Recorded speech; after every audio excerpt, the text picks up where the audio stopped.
You can't see the logo, right? It's No, Buble, Christmas colors. All right. Man, Drew, Frank and Beans. Something about Mary, Frank and Beans. Right. Frank and Beans. Franks and Beans. Franks and Beans. Don't touch his ears. Have you seen my baseball? Drew, you are Franks and Beans. Drew don't even know what we talking about. No, he definitely don't. It's fucking hilarious. Have you seen my baseball? No, who y'all talking about? Have you seen my baseball? Have you seen my baseball? All right, go Franks ahead. and Beans. Franks and Beans. Franks and Beans. Yeah, I'm in go mode. Go. Yeah, I'm in go mode. Go mode. Yeah, welcome to the OSA Out of Shape Allstars podcast, episode 36. Drew, how you say that in Spanish? 36. Very good. Okay. I thought he Now was gonna fumble. he stumbled, he paused a little bit. He had to get his brain working, but he pulled it through. Now this is our holiday episode. So when you see this episode, it will be Christmas Eve. So before we get to the bull that we usually get to, I want to start by saying happy holidays to everybody. Merry Christmas, Feliz Navidad, Happy Hanukkah, Happy Kwanzaa, all that good stuff, man. We celebrate and happy to have you guys here celebrate with us. You see Eddie got his festive hat on. I got my ears on. Johnny got the Santa Claus on. What Drew got on? A Digi Nothing. shirt.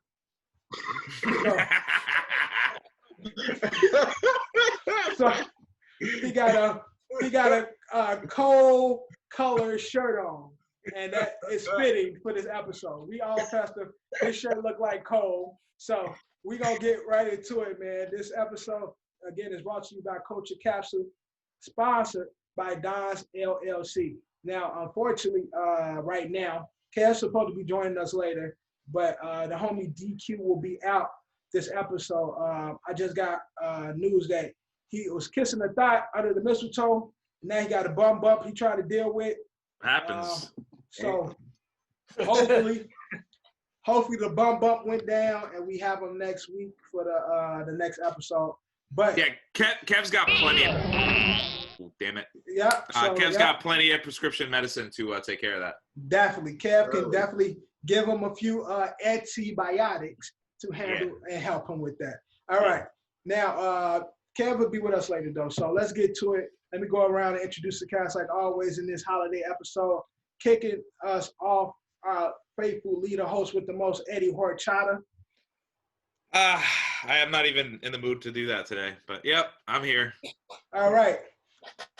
And today is opening day NBA. So Johnny Sinclaus is up in here rapping. Laker gang. So give it up for Okay, let's go. Johnny 5. We got the homie with the cold color shirt on, Mr. Drew. What's up, everybody? And last but not least, me. My mama called me Rudolph, so you can call me Rudolph. Let's get to the episode. And it's in case you missed it, and we kicking it off with COVID and sports. Hey, it's the holidays, man. I got a little kid, man. I got to be a kid. Yeah, you got to get in the spirit. I get it. I'm getting in the spirit. Life has been far too much in 2020. And plus, Right. be happy. We got a $600 stimulus check coming. I mean, maybe you guys, not me. So, kicking off the COVID and sports. Now, in college, the Rose Bowl has been moved. Now, usually the Rose Bowl is held in California. California has been having an extreme increase in COVID cases. So this year, the Rose Bowl is being held in Texas. So because of COVID, they're not letting them do no outdoor sports right now because of COVID. So college, they got to get their bag. So they're like, we are gonna move it over to Texas. So first time. You think they're going to enforce the vaccine on the players, the college players? You think they're going to enforce the vaccine on them? Nah, not yet. I mean, there's a yet. chain of command. So I think non-medical essential workers are next. So athletes. I'm next. Right, So. athletes are not high priority right now. So, Mhm. so they say. So at some point they're gonna force it on all of us. But I don't know. I forgot who it was. Some surgeon, some guy was talking about how LeBron needs to set the example and take the vaccine in front of everybody. Man, everybody we're seeing on a public level. Did y'all see that girl that passed out doing it? They ain't taking no back. That is sodium chloride. Did you see the clip? That's IV water. Don't be fooled. Of the thing going back? Just sticking the needle in, then push down on it. Just put the needle in, and put the needle right out. Yeah. Fishy stuff going on. Yeah, they got the retractable needles going, so they want us to take it first. But go, LeBron. Don't listen to these folks, bro. You ain't no world leader. Like, just shut up and dribble, LeBron, because that's what they want you to do. In this moment, just go ball. Don't worry about them. But they got to throw LeBron in it. Right, they want to mix LeBron in. Since you want to be such a public figure, stand for this. But so the Rose Bowl is getting moved. So that's one thing in COVID. The Raptors, basketball is back. Raptors will be playing in Florida for the rest of the season. So I really hope that they would have went to Buffalo like the Blue Jays did, but I guess Florida will do. Yeah, so because of, they in Canada. Oh, Canada. Different rules. So in order for them to play, they're going to have to be here in the States. So they'll be here for the rest of the season. Unfortunately, like that's pretty much them being in bubble part 2. Because they are. Really? No. I mean, not really. It ain't the same, but again, it ain't the exact same thing. But again, they're not able to go home. Most of them is from the States. Yeah, they might be from the States. Yeah, but they have homes in Toronto or in upstate New York. You uproot which is Canada. Especially if you're a long-term player, you uproot to where you playing. So I'm pretty sure like Cal Lowry and whoever they of course they're from the States, but their homes, their families, their main family is probably in Canada somewhere. You could probably say that. So, but I think you can definitely say that. You can. They'll be playing in Florida, and then lastly, what I have in COVID, Adam Silver was talking to Stephen A. about the NBA and the testing, like Johnny was talking about, forcing the players to testing. And Adam Silver, I really like him. Like he's by far one of the best president, GMs, or whatever the hell his position is. In all sports, commissioner, of all sports. Yeah, he's very transparent, and he keeps it a buck for the most part. Like they would ask him, like, "Are y'all going to force the players to take the COVID?" And he's basically like, "I don't even know if I'm gonna take it. Like, there's not enough information on this stuff for us to even to demand something like this. So for me to say like, oh, I'm gonna force them, I'm still unsure about if I'm going to take the COVID. Yes, we're hoping that everything goes right, and we're hoping that we get more research and information on it, but I'm not even sure what I'm going to do. So I can't tell you that I'm going to make the players do it. And then they would ask them, like, if because, again, the NBA is open now, so there are definitely going to be more cases of COVID in the NBA this season. He was asking what other plans. Do the NBA have another plan? So he was saying that they do have other plans in place in case they have to move. And so we might see another bubble. He didn't say another bubble, but they do have alternatives for the season if too many COVID cases come up. So we might see bubble 2, depending on how the season goes. So yeah. I mean, it makes the most sense for them, right? I mean, you would figure that they would probably do the same thing that baseball did with, like, at least during the playoffs. But the NBA is definitely not going to let COVID shut it down again, for sure. I mean, they have contingency plans, and they're clearly ready. They've done it before. So remember, the NBA definitely planned half the season so far. They only released the schedule till March. There's not a schedule released for after March. Right. So the whole season is not like then they're going to play 72 games, but all 72 games are not planned out. Just that first half, and they're going to see how it goes, and then they're going to make a decision when it's time. Right. Yeah. So the NBA is the shit, man. They got everything mapped out.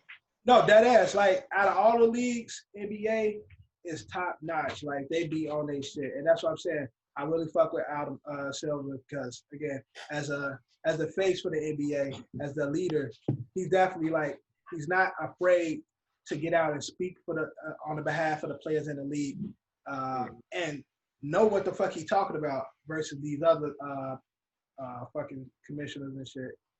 Roger Goodell, dumbass, and that bum in baseball. So he's definitely Rob Manfred. Yeah, Manfred. He's definitely my favorite out of all the sports commissioners. Well, yeah, I mean he's definitely the most competent. Obviously, we don't talk enough about the NHL, but I'm sure they're, right. I'm sure they got it covered. Yeah. It's really just football and baseball that just don't have it together. But I've got a good one. Well, actually, let's talk about the little ones that doesn't really matter.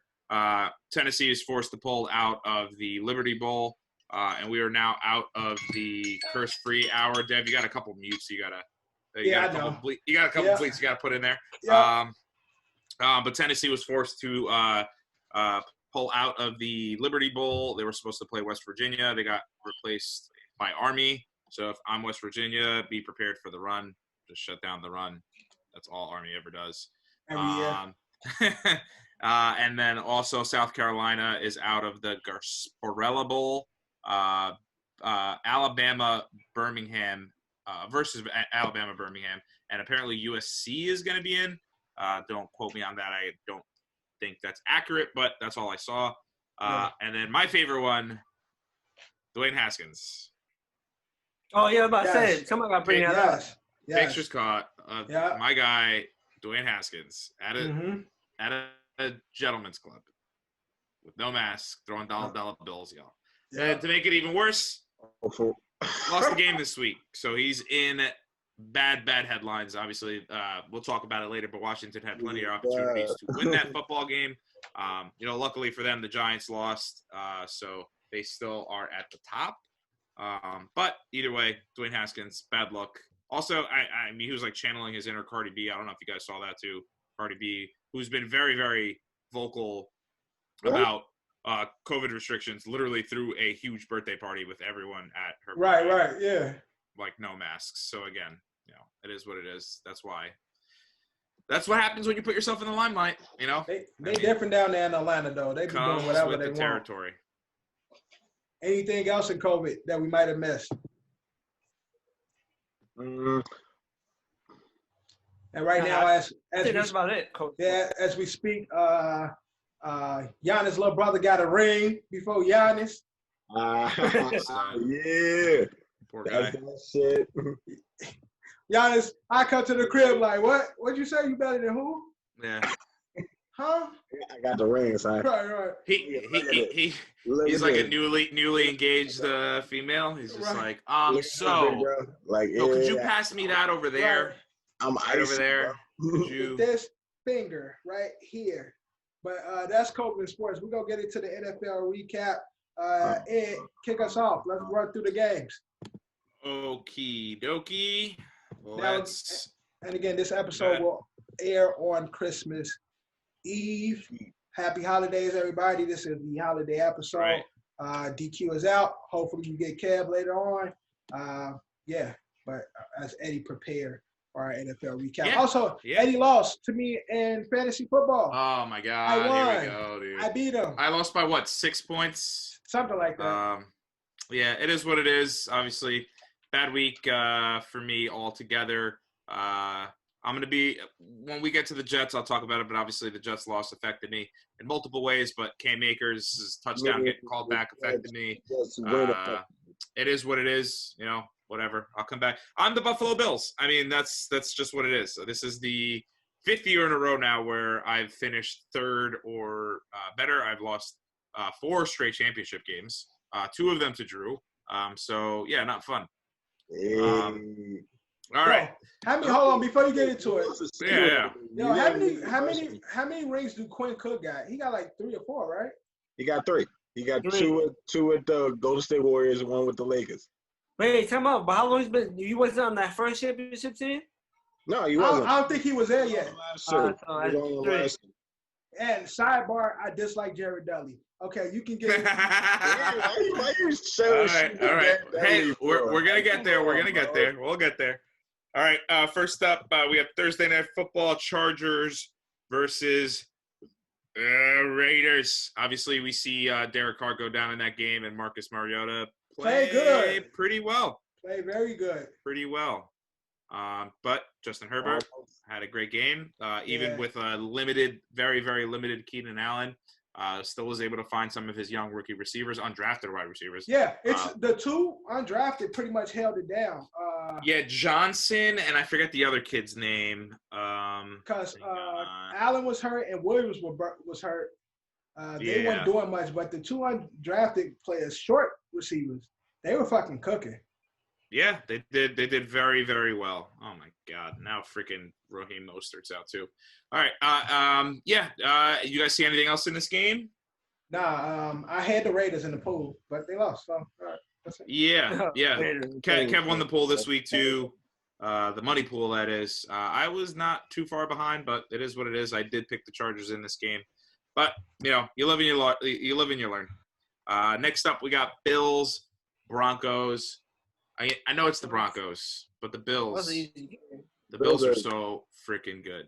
I mean, they really do have a chance to give, and again, we're just assuming now at this point, obviously the postseason hasn't started yet. We're a couple weeks away, but I think they could give Kansas City a fight. I'm not saying they're going to beat them.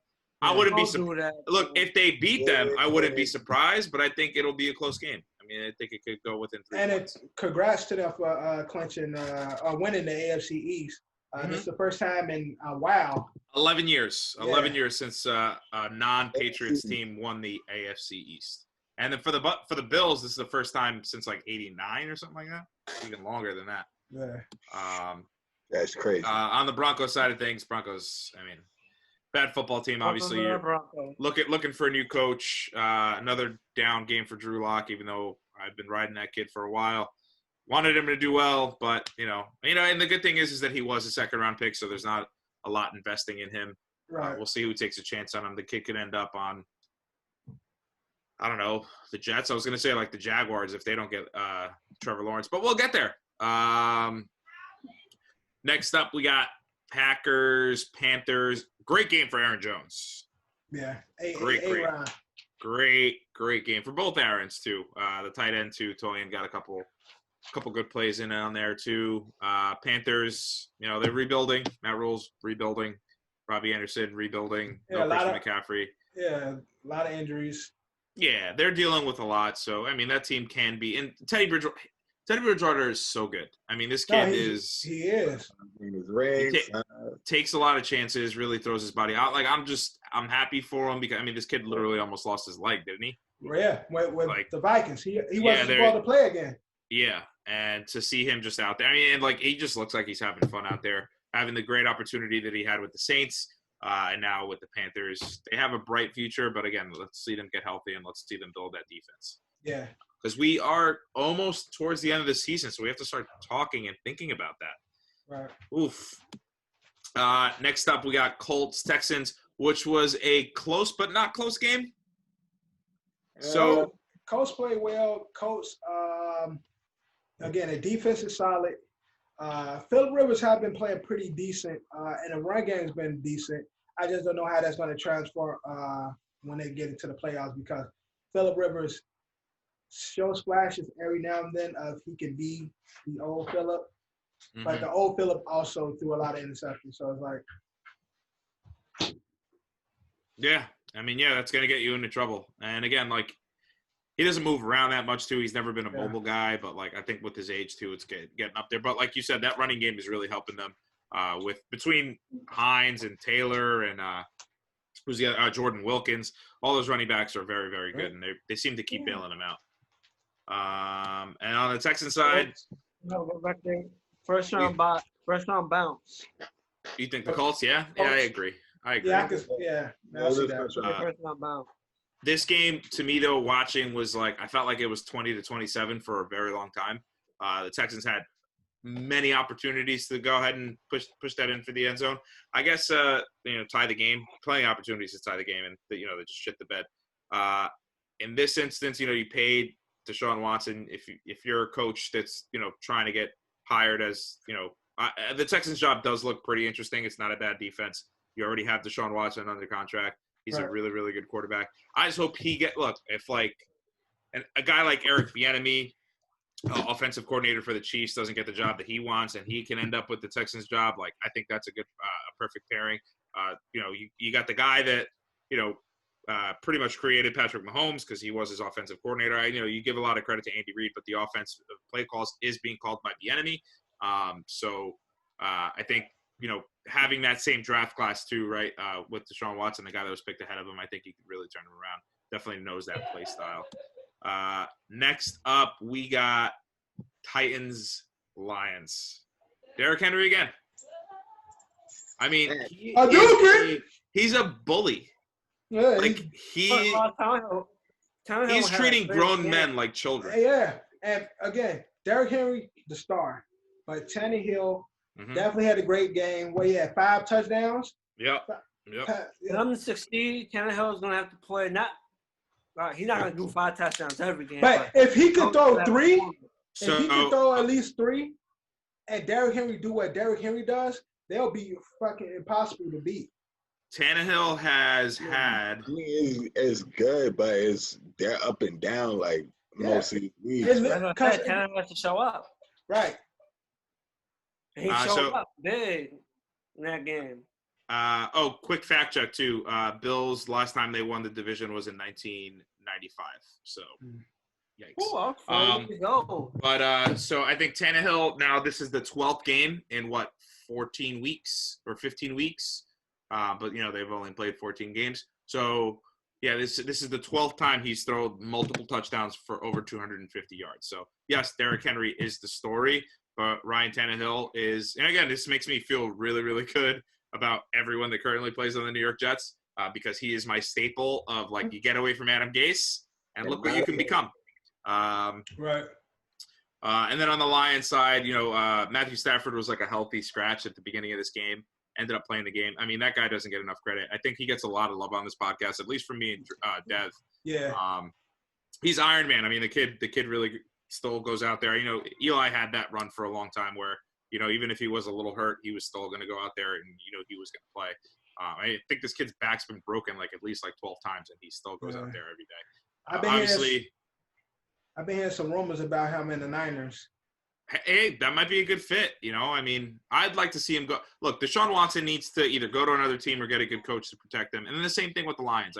I think Stafford too. On the other hand, too, he's very loyal. I mean, this team did draft him, and I think he does want to try to stick it out. He just hasn't really had good coaching, and Patricia's gone now, so we'll see who could be the potential coach for the Lions. I'm telling you, this NFL offseason is going to be awesome. Since we mentioned Stafford, I don't know if we brought it up, but shout out to you. I seen that pass he threw. No, I threw didn't a no-look pass touchdown. Stafford I didn't see that. I'll drop the clip here. I didn't see it. Stafford threw a no. He got his Pat Mahomes on and threw a no-look touchdown pass. Yeah, he said, "I can do it too. Anything you can do, I can do." Pretty much close, right? Yeah, because no one can do what Patrick Mahomes can do. Bears Vikings. This game usually causes fights in Dev's household with his brothers and his father. But they would have been happy. Bears beat the bricks off the Vikings, and this game looks closer than it was. It was bad. David Montgomery, very good. Mitchell Trubisky has played well. He's played well enough to where if I'm a Bears fan, it's like, I feel like they're in the same position we are, where they're like, do you keep Matt Nagy? Do you not keep Matt Nagy? I mean, at least we know we got to get rid of Gase. But then it's like, do you keep Trubisky? Do you try to draft a quarterback? You've won enough games to where you're not going to probably get like your Justin Fields, your Luke Wilson, because obviously we all know Trevor Lawrence is going to go first overall. So you're not going to get those second-tier quarterbacks unless you move up. So it's just a really, really tough position for them. But either way, if they keep him, I mean, Allen Robinson seems to have great games without with Mitch Trubisky there. And again, they're hot and they're cold, and that's what it is. I think they had their window of opportunity when they went in that playoff game. And Cody Parkey kind of screwed it all up for them with the double doink. But the Bears are the Bears, and Mitch is going to have to figure it out. On the Viking side, Dev. Shout out to Justin Jefferson, man. He's good. He's very good. No touchdown. Jefferson. No touchdown, from him, but 130 yards. Yeah, and he broke Randy Moss's single season Vikings record for receptions in the season. So I believe he's one of the first rookies wide receivers. Yeah, to make the Pro Bowl. So the only rookies this season to make the Pro Bowl. Yeah. And we will cover the Pro Bowl list after we recap here. Yeah. Next up, we got Seahawks Washington football team. Again, I mean, this game was almost bad. Almost a good win for the Washington. If it wasn't, I feel like if Alex Smith is playing this game, they beat Seattle pretty easily. Obviously, Seattle clinches a playoff berth now. I guess more. So the Bills, we covered that. Packers obviously number 2 spot. They could take the number 1. Colts are definitely taking the number 5 spot. Titans are going to definitely take the number 4 or the 3. They're playing for seeding. Bears are in. Vikings are officially out. Seahawks clinch, and Washington is still alive with the Giants loss. Now that we're back to this game. But again, it was a bad game. It was a bad, sloppy game. Russell Wilson tried his best, but again, that team lives and dies by Russell Wilson, period. Right. Again, Washington's still a good team, kind of. But I think we're giving Washington, Jalen Hurts' emergence, and the Giants way too much credit because this division sucks. I think. But I think in the future these teams can maybe turn it around. It seems as though none of these teams are really good, but there's potential here. There's the AFC, the NFC East. People should be proud of where the NFC East is with the young players that they have, with Jalen Hurts, with Washington defense, with the Giants. Hopefully we see Dak back and Cowboys take care of Dak. It looks good. The future looks bright for the NFC East. At least I think it does. It just right now, they still trying to get it together. And so for them to be having a little battle and although they're none good, but the little battle of the competitiveness of who's going to take that spot, it's still interesting. Yeah.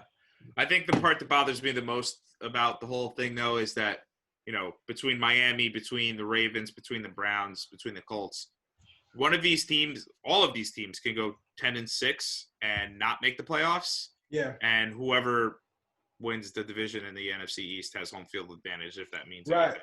Yeah. And they'll get in. And that's not fair.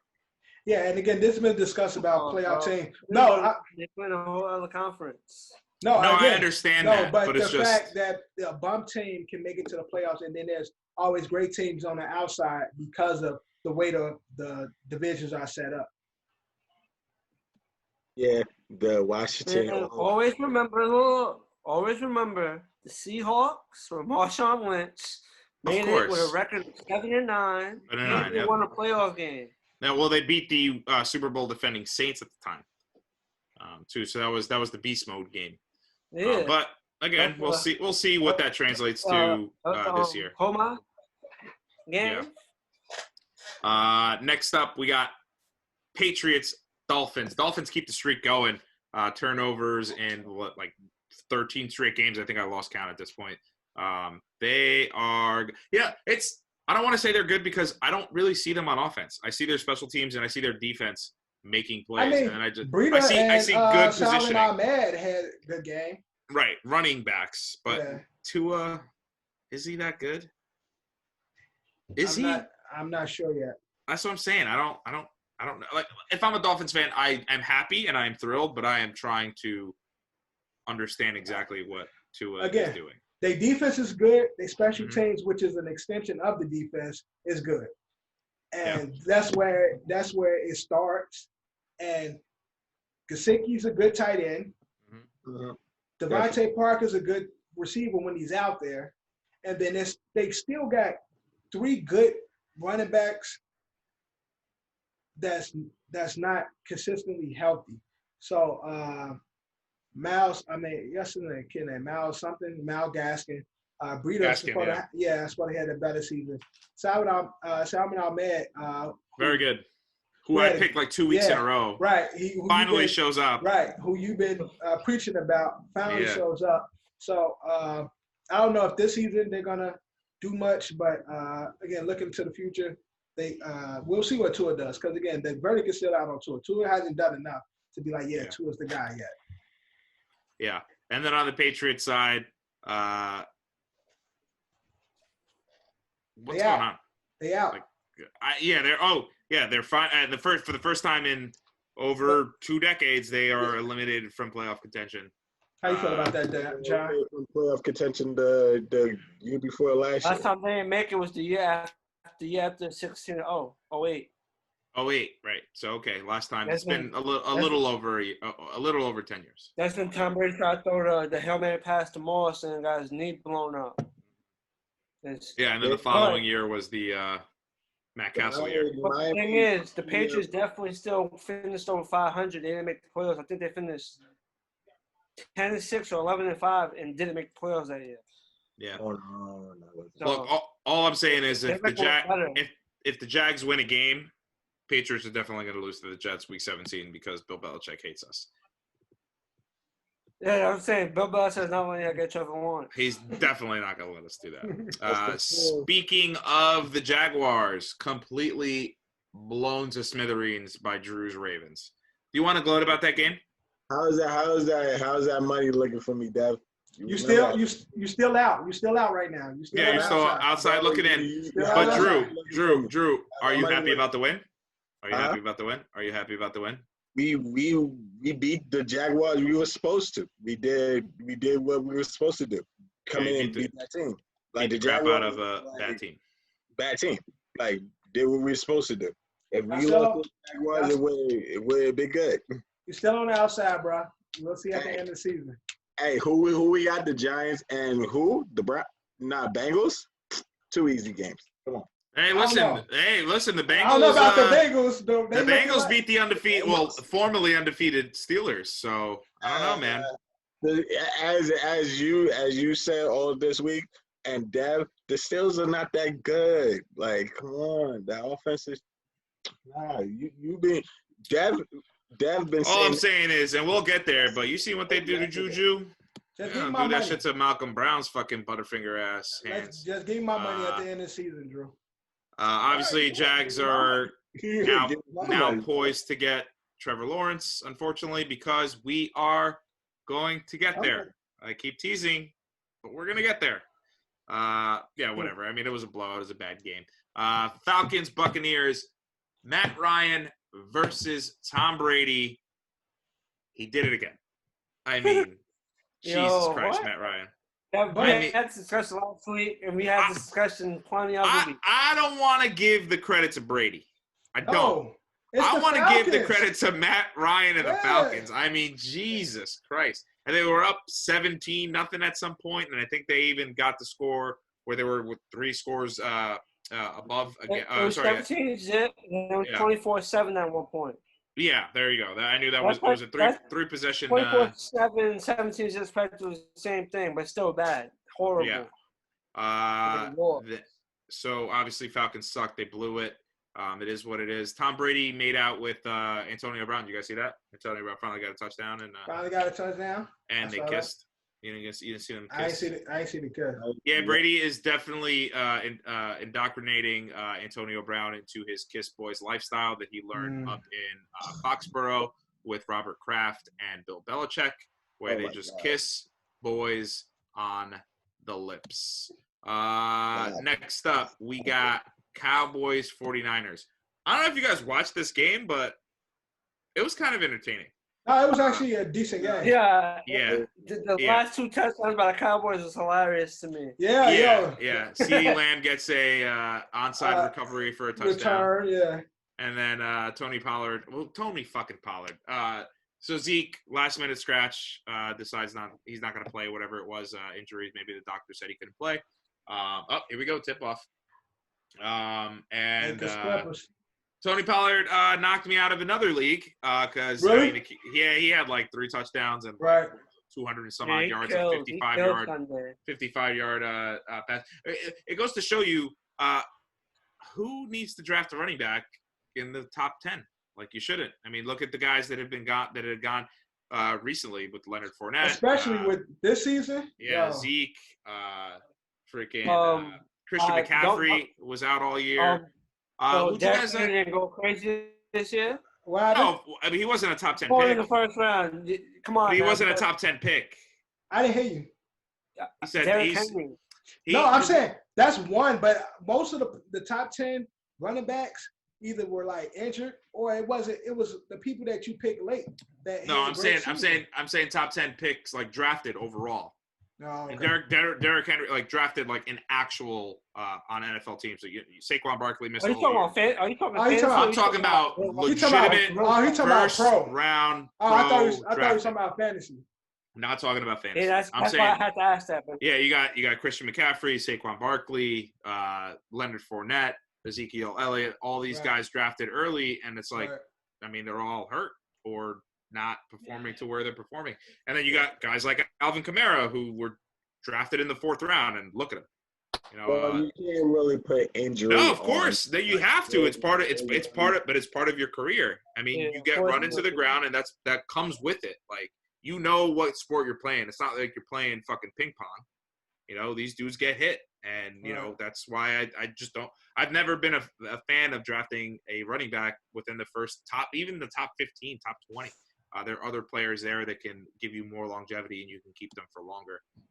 But either way, there was a cool, fun little thing where Nick Mullins and C.J. Beathard went back and forth for a little bit where Kyle Shanahan was just trying to get creative. Nick Mullins did – like he threw a ball and he got like chopped. So he had like a whiplash kind of thing where he went out. C.J. Beathard like threw like a fucking Hail Mary touchdown, like super late with like 5 seconds left. So unless you had Kendrick Bourne on your fantasy league, I guess it didn't really matter. But again, it looked closer than it was. The Cowboys at some point were up like 2 possessions. So it's still a fun game to watch. I think every time a new quarterback touches that field for the 49ers, it just like creates a spark kind of. That's that. And then next up, you got Eagles, Cardinals, the Bird game. Jalen Hurts looks really good. Good game. Very good game. Yeah, he played great. Played amazing. Jalen Hurts looks like he's the starting quarterback going forward. And he's making Carson Wentz look expendable. Yeah. I mean, where does that guy end up next year? That's the other part, too. Is that how can they trade him? With all that money they just paid him, what's going to be the trade value? Have to give up like a 2nd and 3rd round pick like here, take Carson Wentz and give us like a 4th.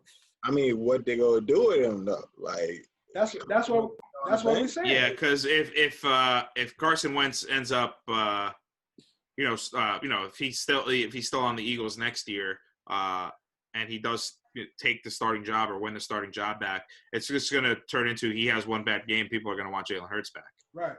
Just like it was with Nick Foles. Man, it's. They can't go back to Wentz. It's over. Yeah. It's over. And that's what I'm saying. If Jalen continues to play, even if he has a bad game, if he just continues to be consistent, even going into the next season, if he wins the starting job, people gonna know that's bullshit. We knew it was bullshit when they drafted Jalen. Everybody said, "Why the fuck you drafted him?" From the jump. Yeah. Turns out they knew a little bit more than we did. Yeah, they were planning from the jump. And this was a college playoff rematch between Jalen and Kyler. Right. So I guess let's switch the conversation to Kyler Murray and the Cardinals. Great game by the Cardinals. Great game by Kyler. DeAndre Hopkins finally woke up. Mm-hmm. Obviously, Larry Fitz had a touchdown. Mm-hmm. And then as far as playoff contention, the Cardinals are still technically in. They are the 7th seed with the Bears kind of eyeing them down. So hoping – here's to the Jaguars beating the Bears to keep the Cardinals in. All All right. Didn't want to do it, but wanted to save it for last, but didn't work out that way. Next up, we have the New York Jets versus the St. Louis Rams. I'm going to let you guys say whatever you got to say. I'm going to let you have whatever fun you want to. Take your jokes. Yo, the Rams was what? The Rams was 17-point favorites. Now, I'm just before we get to it. 17-point favorites. Yep. And it was won a game. Yep. Mm-hmm. I understand like certain players just wanting to win. Like I understand like you play to win the game, right? But at that point, like, come on. I know what y'all fighting for right now. Y'all fighting for a top hit. Mm-hmm. Yeah, but the players ain't thinking about it like that. They come out there to win every game. No, of course. No, you gotta look at it this way. Before that goes on his little rant about it. Something like the Jets is about to beat the Raiders. They sent basically the all-out blitz to give up the game. Well, that's because Greg Williams hates Adam Gase. Like we all know what that was, and he probably got paid for that. So what happened? I feel like when Frank Gore caught that catch, he was just backing up. He's like, "Fuck, if I get it." He wasn't trying to get it, and he just got the first down. Mm-hmm. Yeah. And he just backed into it. He just caught it and just backpedaled and fell. I feel like he's like, "Oh shit, I got it." Oh damn. Oh, I got the first. Oh, okay. Yeah. And again, a player like Frank Gore, he ain't playing for fucking Trevor Lawrence. No. He's done his time. He ain't got much time left. It's pride, and he's a winner. He don't give a fuck about Trevor Lawrence. It's like, okay, y'all want me to do this, but if Gase is gone, he's gone too next year. And honestly, he'll probably retire. He'll sign a one-day contract with the fucking Niners and retire as a Niner. Yeah. I don't know. We'll see. Gore might still want to play. Who's he going to go to? The only team he has to play for is the Patriots, and he's played on the entire AFC East. I want to say because obviously he's not going to be the Frank Gore we know, but he's still somewhat productive, and he's a vet, so that's someone you might want in your locker room. Yeah. That's saying. I'm not saying you sign him to get the Frank Gore of old, but that veteran presence and somewhat productive. So. Yeah. He's clearly had a pretty good influence on Ty Johnson. I guess I'll go positive. Positive things. My guy Denzel Milam still hasn't gotten a touchdown. I don't know how, but going forward, I think Perriman is an okay receiver. I don't like him that much. Jamison Crowder, love him. I think he's awesome. Adam Gase finally realized that Chris Herndon plays on the New York Jets, and he was drafted, I think, in the second round. So, like, maybe you should use him. He's a pretty good tight end out of Miami.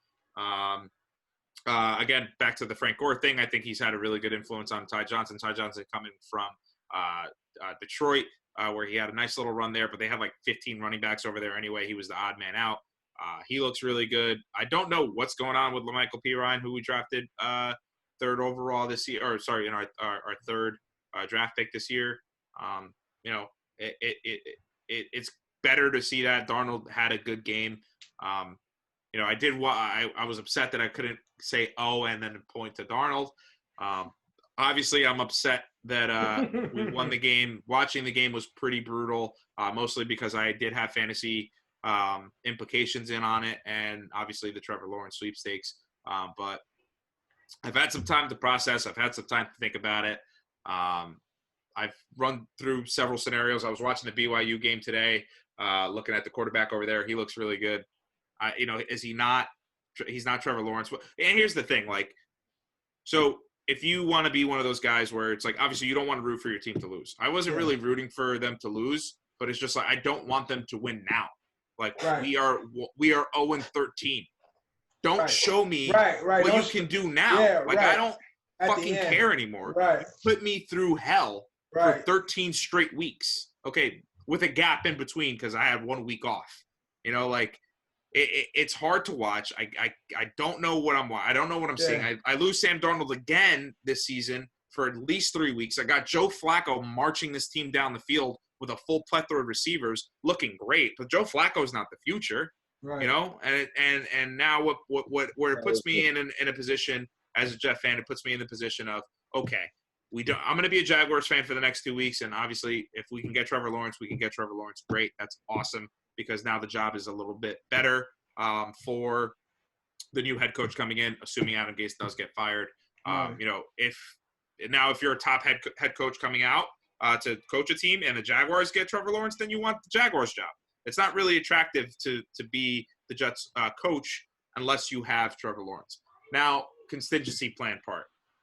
If we don't end up with the first overall pick, now I'm hearing, trade out of the second and, move back. Maybe you can get, what's his name? Justin Fields later. If you move back, just like I've come up with somewhat of a plan. Mekhi Becton looks awesome. I mean, he's 6'7", 361 pounds or whatever. This kid from Oregon is 6'6", like 336. Big guy. Samoan. Love that. Rock's cousin, probably. But, look, if you can get a left tackle and a right tackle at number 2. And I was very, very quick early on saying, hey, we should not get Trevor Lawrence. I'd still, give Sam a chance. Here's his biggest issue is that he had Todd Bowles, quasi-D coordinator, who didn't know how to groom a quarterback. And then he had Adam Gase, who claims that he made Peyton Manning's career. You didn't. So I don't think he got a fair chance. And, the mono I won't count, but he's had his injuries in the past, but he's had no weapons and he's had no protection. And I don't care if we have Trevor Lawrence or not. I know Trevor Lawrence is like the LeBron James, the Sidney Crosby kind of guy. This is where he's being highly touted. This is generational players, what they're saying. In the past with Baker Mayfield in Darnold's draft class, with Mayfield, Darnold, Rosen, Allen, they're like, oh, any of these guys, Jackson, any of these guys you can't really go wrong with. This is the first time in a long time where they're like, oh no, Trevor Lawrence is the guy. That's the guy you should. Yeah. There is no who you like. No, you take this guy. You have the first overall pick. Don't even show up to the draft. Yeah, don't look at anybody else. Right. Yeah, there you go. Take it. That's what we want. And I understand that. And if we get him, great. If we don't, good contingency plan is to maybe draft this offensive tackle. And now you have the Twin Towers on your left and on your right of Sam. Because it doesn't matter if you don't have the weapon. If you can have all the weapons in the world, but if you can't stand upright, you're not going to complete any passes. That being said, Jets win. Rams are a good football team, and they suck this week. I don't even know what Sean McVay was doing. Sean McVay's really, really close with Bill Belichick. They did play them the week before. Yeah. I think that they had a little conversation. Maybe, again, put your conspiracy hats on. Maybe he said, hey, man, why don't you throw this game? Right. Throw this game. When I leave, because I feel like Bill's just does that to everybody. Where he's like, hey, man, one of these days I'm going to retire. When I leave, you can have the Patriots. Right. Yeah, Jared Goff kind of sucks. Because the play calling was awful. I mean, you could just run up the middle on the Jets' defensive line, and teams are proving success. Cam Akers literally ran in for a touchdown, and it got called back on a bullshit holding call that didn't even count. That shouldn't have counted.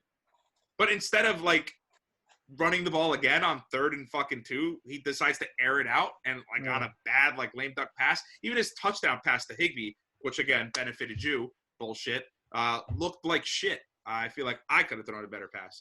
Jared Goff is up and down. Rams are a really good defensive team, I think. I think offensively they have really, really great weapons. They are currently the 5th seed in the NFC, but they could get bounced out early. I still don't have any faith in Jared Goff. So defense is great. They got good pieces, but Jared Goff still scares me. Next up, we had what was considered the game of the week. Chiefs, Saints, under the bright lights, primetime in the afternoon game, that is. Breeze back. Breeze came back. His ribs are healed. Breeze came back, and Mike Thomas went back out. Yeah, do you think they hate each other? Yo, I've been joking about that. I was like, Mike Thomas must not fuck with Breeze. I don't think he does because the week he came back was the week that Taysom Hill was the starting quarterback. Yeah. And then Breeze comes back. He went back out. Well, I think in his defense, I think the week before Breeze went out, didn't he punch one of his teammates, Michael Thomas? Yeah. Yeah, so he got benched. But he was on a COVID list, right? That's why he was sitting. Yeah, supposedly, but yeah, I don't think he likes Brees. But Yeah, obviously, they got Thomas on IR now, so. Yeah. And the Chiefs are the Chiefs. I mean, they're just the Chiefs. The Chiefs are the Chiefs. Hey, but thanks and Cam Jordan went down for punching the nigga. The Saints. Yeah, that's right. Yep. Is Breeze just coming back? Broke ribs still. The game was still close. And I know at this point, Chiefs don't really give a fuck. Yeah, I don't think they care. I know they don't care. But what I've been saying the last couple of weeks, don't get too lackadaisy. Yeah, but I feel like they have a switch. Honestly, we are watching the Lakers versus the Clippers right now on an NBA opening night. And don't you think that, like, LeBron does that kind of shit too? You know what I mean? Like, the NBA, like, good teams in the NBA do that too, where they're just like, nah, you know what? Fuck it. Let's phone it in real quick. But then they go, okay, time to turn on the switch. I think that's different. I think it's different for the NFL. It ain't the same for the NFL. I don't think it's the same for the NFL. I think it's the same for certain players. I think Patrick Mahomes can literally do whatever the fuck he wants, whenever the fuck he wants. Look, if he throws a couple balls to Tyreek Hill, and Tyreek Hill's doing that lackadaisical bullshit, and Tyreek Hill has a couple drops, guess what? Patty's not going to throw it to him. He's going to go find Kelsey. And if Kelsey's doing the same thing, he's going to go, okay, I'm going to fucking throw it to the flat. And Clyde Edwards-Helaire is going to have a good game. Or fucking McCauley Hartman's going to have a good game. Well, these guys just have too many weapons. Yeah, I like how the Saints was playing that. They was pressuring Pat Mahomes, closing the pocket, putting him under pressure. It was yes, it's the Chiefs, but I don't think they win the Super Bowl, Eddie. I would like my $50 at the end of the season. We made a bet? Yeah. Oh, okay. Yeah. I don't remember doing that. This is like 1 or 2 episodes ago. Okay, yeah, sure. I drink a lot during these podcasts, man. I wrote it down in notepad. Oh, yeah, I did write it down. That was the same episode I betted. Drew, $50. Yeah. Well, Drew betted me, and I denied it, but then after I said the whole episode was done. You want to go back on and say, I said that they were going to go to the bet was they were going to the Super Bowl. No, the bet was I said $50 Chiefs don't win a Super Bowl. You took my bet. Oh, okay. Yeah. All right. Now I remember. Hey, listen, we'll see when it comes to February if the Chiefs actually do make it. Obviously, the Chiefs are the number 1 seed in the AFC. Buffalo breathing down their necks, and the Saints are the number 2 seed with the Packers slightly ahead of them by 1 game. Next up, John, we got Sunday Night Football. We got the Browns versus the Giants. John.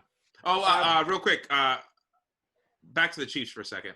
At what point are we going to hate this team? What, the Chiefs? Like, it's going to be boring? Yeah. Like, remember right before the Seahawks got hot, people were like, yo, the Seahawks are a dope-ass team. And then everyone was just like, yo, fuck the Seahawks with the Legion of Boom. And then, like, the Golden State Warriors. Everybody was like, hey, look at this team. This team's pretty cool. And then, they get Kevin Durant. You're like, fuck this team. No, I think I'm already. Do we do that with the Chiefs? I think I'm already going there with the Chiefs already. I'm not there yet. They're just too It's only been the second year. I'm there because of what I've been saying. Third year. The lackadaisy play, them being so good that you don't like laziness. They take plays off and they do wild shit. And so because of that, they so good. It's almost like an arrogance. Yeah. And then it's like they start to irritate me. I know how good they is, and I want them to play like that all the time. But they be bullshitting sometimes. So I'll back them up a little bit because I don't hate them just yet. I think if they didn't bullshit all the time, they'd score 100 points a game, and that's not fun for anybody. It's fun for me. If they run it up, I don't care. Do you? This ain't college, bro. Do you? Yeah. All right, John. Browns Giants. What happened, John? It is Daniel Jones. Okay. I don't know. I really don't know. Mm. We definitely gonna need him, but No, I'm saying, is he okay? Like mentally, physically, mostly physically. I think mentally he's okay, but physically I don't know. Yeah. So the Giants still do have a chance to get into the playoffs. They're still, even though they're the fucking 13th ranked team in the NFC, they do still have a chance if the Washington football team loses and the Giants win. And the Browns are unfortunately. They're good. They're good. They're still fine. They are the 5th seed, but again, they can't afford to lose any other games because the Ravens can sneak in and swap positions with them. But Baker looks like the guy they drafted. Yeah. Now, man, the Giants gave up a lot of points that game. That fucking first 4th down. When they did that lineup with the fucking punt return, they had everybody like they tried to do some special trick shit. Yeah, that bullshit. I was looking at that like, what the fuck is that? What do they even try to do? And that see, Joe Judge, like with his, I wish fucking Kev was on right now, because I think we could even, like, if you could find the clip of Kev like 2 weeks ago where he was like, well, you know, like when the Giants got hot for a little sizzle and Johnny and Kev wouldn't shut the fuck up, even though they were like, no, we're being realistic. You know, they know damn well that they thought they were going to go to the playoffs. They were going to knock out a team. They could have potentially gone to a divisional round. They could have played a good game, and they would have talked hella shit on this podcast. I know that's what they were thinking in their heads, but Kev went back and he was like, well, because I thought he was a wide receivers coach. Apparently he was a special teams coach, Joe Judge. But that was Joe Judge, like, showing, like, Kev was like, oh, well, you know, he's a special teams coach. It's good to see special teams. What the fuck is the excuse there? I mean, I think he went out and said he was supposed to throw it to the kicker. That wasn't a special teams play, though. They had special team players in it, but it wasn't a special teams. But it was again, these are special teams players trying to do a trick play, and it did not work. And it looked horrible. And in Joe Judge's mind, and he went out and said this in the conference after, in his mind, he was like, oh, yeah, I wanted my punter to throw it to my fucking kicker. What world is that? Is he playing Madden? Did he think he was playing Madden? Right. I guess so. Did he have the sliders all the way up on quarterback accuracy? I'm not saying an excuse, but Jason Garrett, I think, is more control of offensive plays, and he was out with the Rona. Yeah, that's a good excuse. So, now that you bring that up, Freddie Kitchens took over the offensive play calling. Freddie Kitchens, who is the former Browns coach, who was definitely a revenge game for him, and he did not get his revenge. Yeah, he didn't do it. He didn't show up. Yeah. All right. Browns game got too many points up, and yeah. Next up, we got the Steelers and the Joeless. I like calling them that. The Joeless Cincinnati Bengals. I think I'm ready to say this. I think I've been alluding to it. Yeah, you've been alluding to it. I've been alluding to it for a very long time now. You've been saying overrated. But the Steelers are frauds. Final score 27-17. What'd you guys see? I agree. Yeah. Offense. Offensively, not good. They're not good. They got good defense, but like defense getting tired after. Well, there's no Bud Dupree anymore. No Bud Dupree. Claypool is great. Juju ain't shit. Sucks. James Conner sucks. Unfortunately, James Conner, he be hurt, he injured, he deals with a lot. He ain't got it. They got to give the ball. That kid Benny Snell, I think he's fucking awesome. But they just don't give him enough. Right. Yeah. They not as good. And again, now in hindsight, we look at them now, and then if you look at the season, it's like we've been doing, like talking about their wins, and it's like looking at the full season so far, full circle. Their record has tricked a lot of us to believe that they're a good team. and their record is only as good as the people that they've been playing. And unfortunately, they haven't been playing that many good teams. I think they maybe got one good win. They beat, the Titans sometime this year? Yeah, they beat the Titans, they beat the Ravens, they beat the Browns. But I think I pulled it up last time. I've been trying to pull that up while we've been talking. Right. So yeah, with those three, all solid contending teams, they put out wins on them. So that, along with the long bad schedule, they've maxed themselves to be a really good team. And I'm afraid for the Steelers going into the playoffs because somebody, unless they get their offense together, somebody's going to expose them, and they're going to expose them early. And that's when somebody's supposed to come in and say, like, yup. And then absolutely. Absolutely. I'm sorry. I was hoping that my co-hosts would while I was searching for something. But I was to say, but now Steelers. Johnny and Drew face both alike. Yeah, that's where we do need Kev. That's where we do need you, where they would say something while I'm fucking researching. Because not only do I have to host this podcast, I also have to be the researcher of this podcast. And I stalled just enough to pull it up. So back to their road to 11-1. I think I said this a while back. But they beat Daniel Jones and the Giants. The Broncos were beat the shit up week 2. Week 3, they beat the Texans. Week 4, they had a bye because of the COVID. But then they came back. They beat the Eagles. Then they beat with Wentz as the quarterback. Obviously, no Jalen Hurts. They beat the Browns when the Browns didn't have Nick Chubb, and I believe Kareem Hunt went down that game as well, briefly. Because I remember, I think my marquee miss player was that like third string running back that they had that like kind of like lit it up a little bit. Then they beat the Titans week 7, which that was that like weird Tuesday game that we recorded week 7. Week 8 they beat the Ravens, which was a pretty contested game. Drew was very upset about that. They beat the 2-7 Cowboys at the time. They beat the 2-5-1 Bengals at the time. Week 11, they beat the 1-8 Jaguars, and then Week 12, they played the Ravens when they had no one. They had, Lamar on COVID. They had everybody was on COVID. Yeah, everybody was on COVID. And then Week 13, they eventually lost to the Washington football team, and now they've been on what some may call a skid. So I'm ready to commit and say yes. It might be a first-round bounce too. Yep. Yeah. Okay. It could be first-round bounce, but I think Colts Steelers looking like first-round bounces. Do you want to go straight to the Pro Bowl selections in the honorable mentions, or do you want to wait till after we do a little NBA? No, we go to the Pro Bowl while we're in the football. Yeah, let's go. Okay. So that's it for the NFL recap. We are here now in the Pro Bowl selection. So I'm just going to go through some of the, I guess, like, important guys. We'll do the AFC first.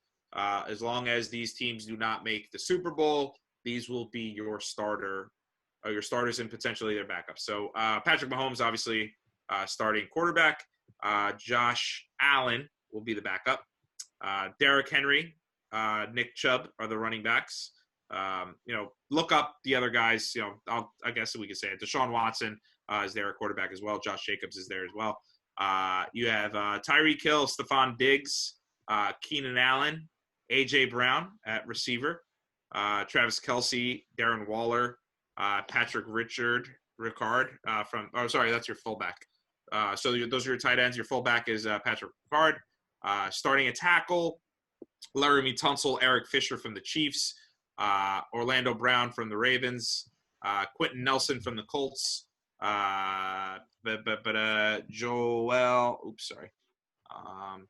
Joel, I'm not going to even mention the guard from the Browns made it in.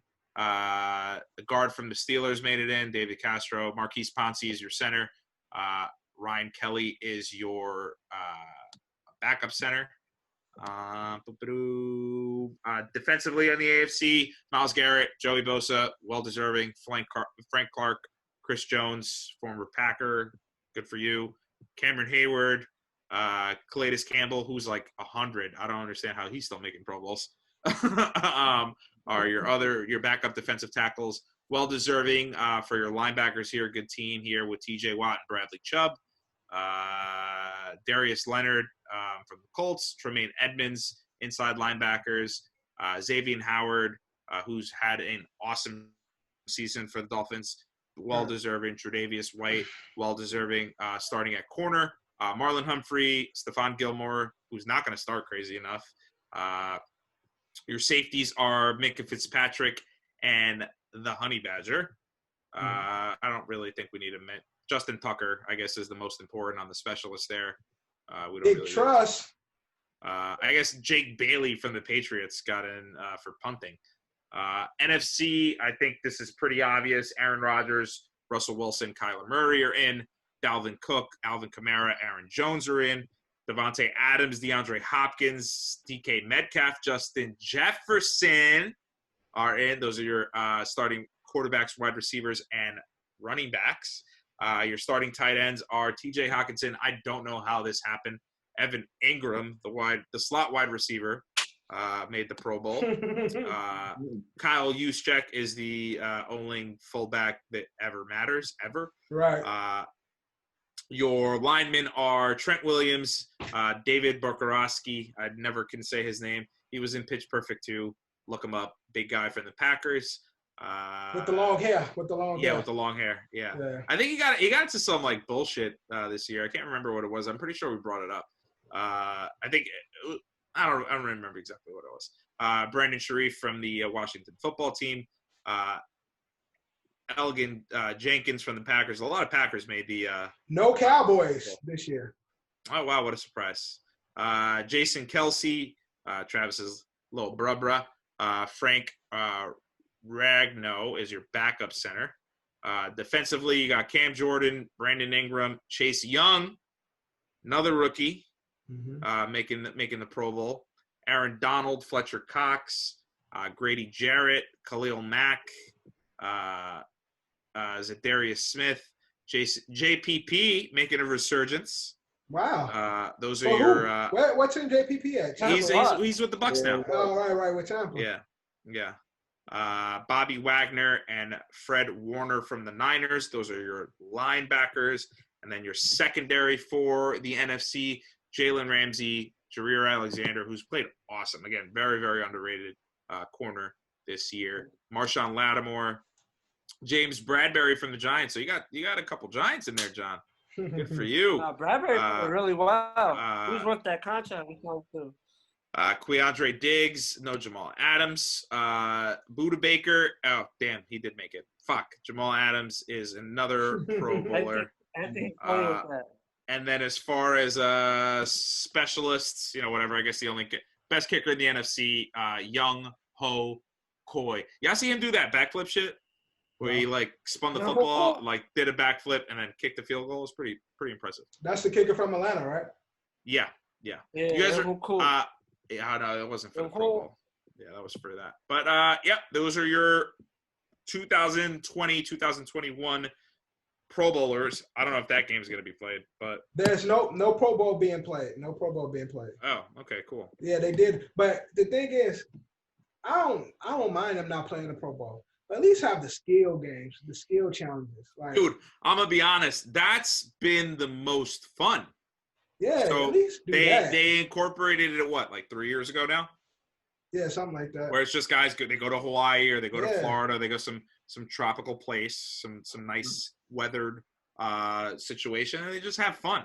The dodgeball game's the best. Right, just have the skills challenge. Nobody watches the fucking game anyway. Nobody watches the Pro Bowl. Yeah, no, there's no way. So, and also, both Kelsey brothers got rings, right? Jason and Travis both got rings. Yes, because Jason played on the Eagles. Right, he was the center with the Eagles when they right. Mm-hmm. So shout out to them niggas. Anything else in honorable mentions, Drew or Johnny? I talked way too much. I got a few things. So Ed already talked about Dwayne Haskins and his shit, but also Dan Snyder and the Washington football team.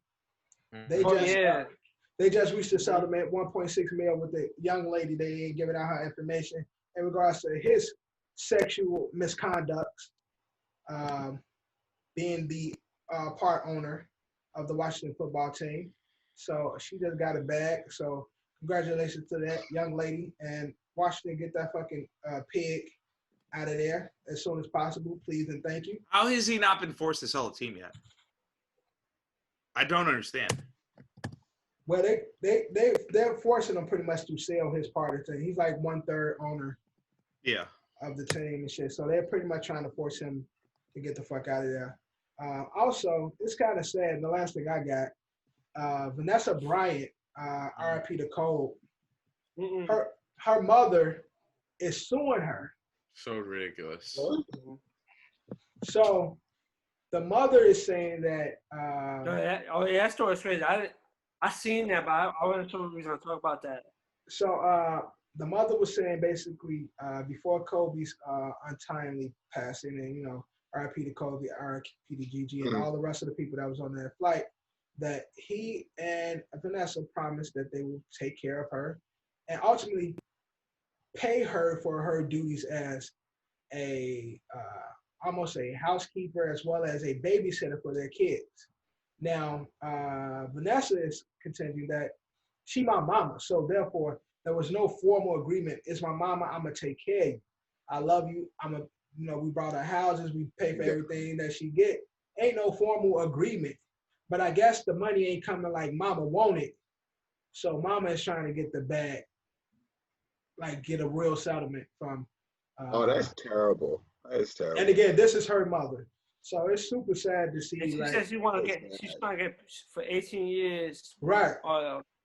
What was it?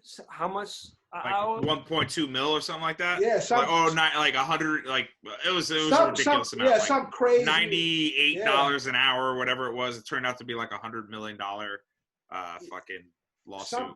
Some crazy that she was doing. So. It was $96 an hour for being the grandma to her grandkid. Right.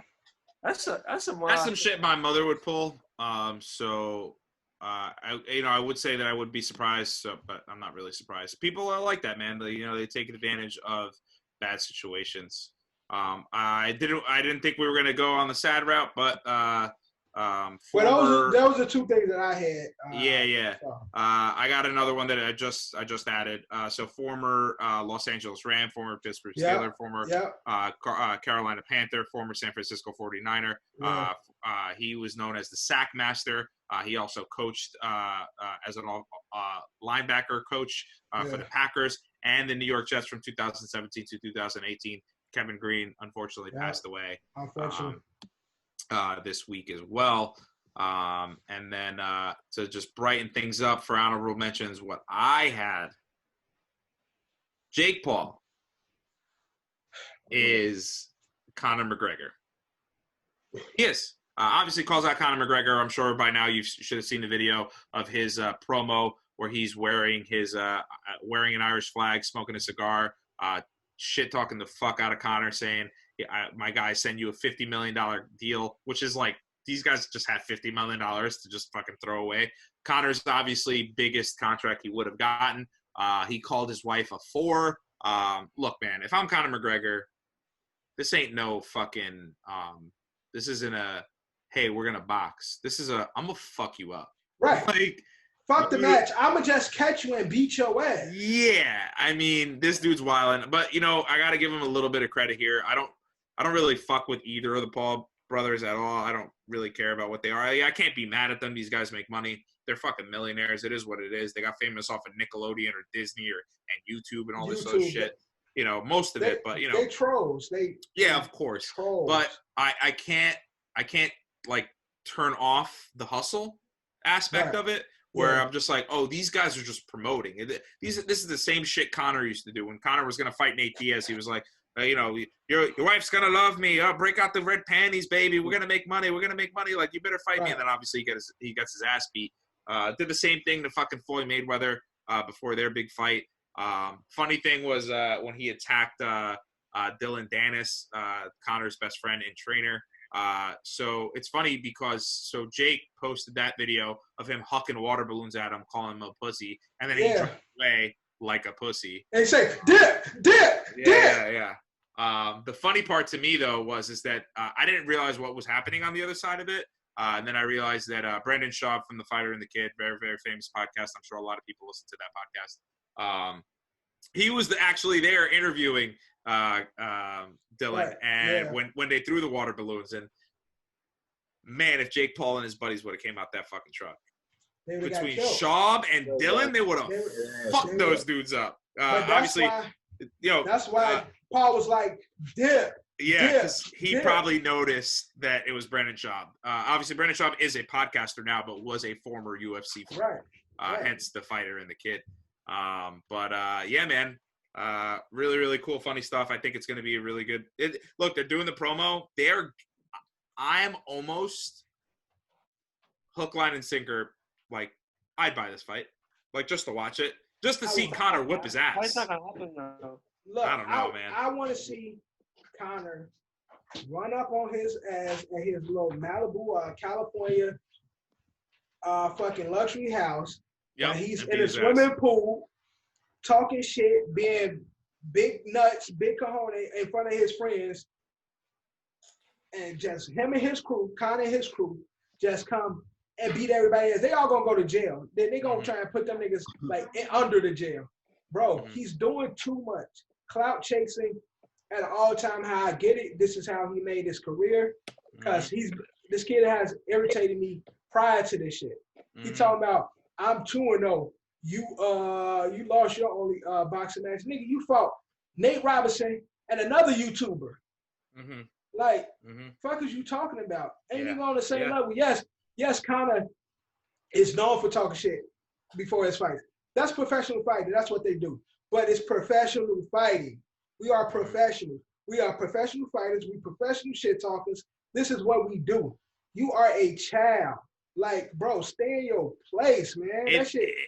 In both Paul's defenses, though, they're trying to be professional fighters. They're trying to be.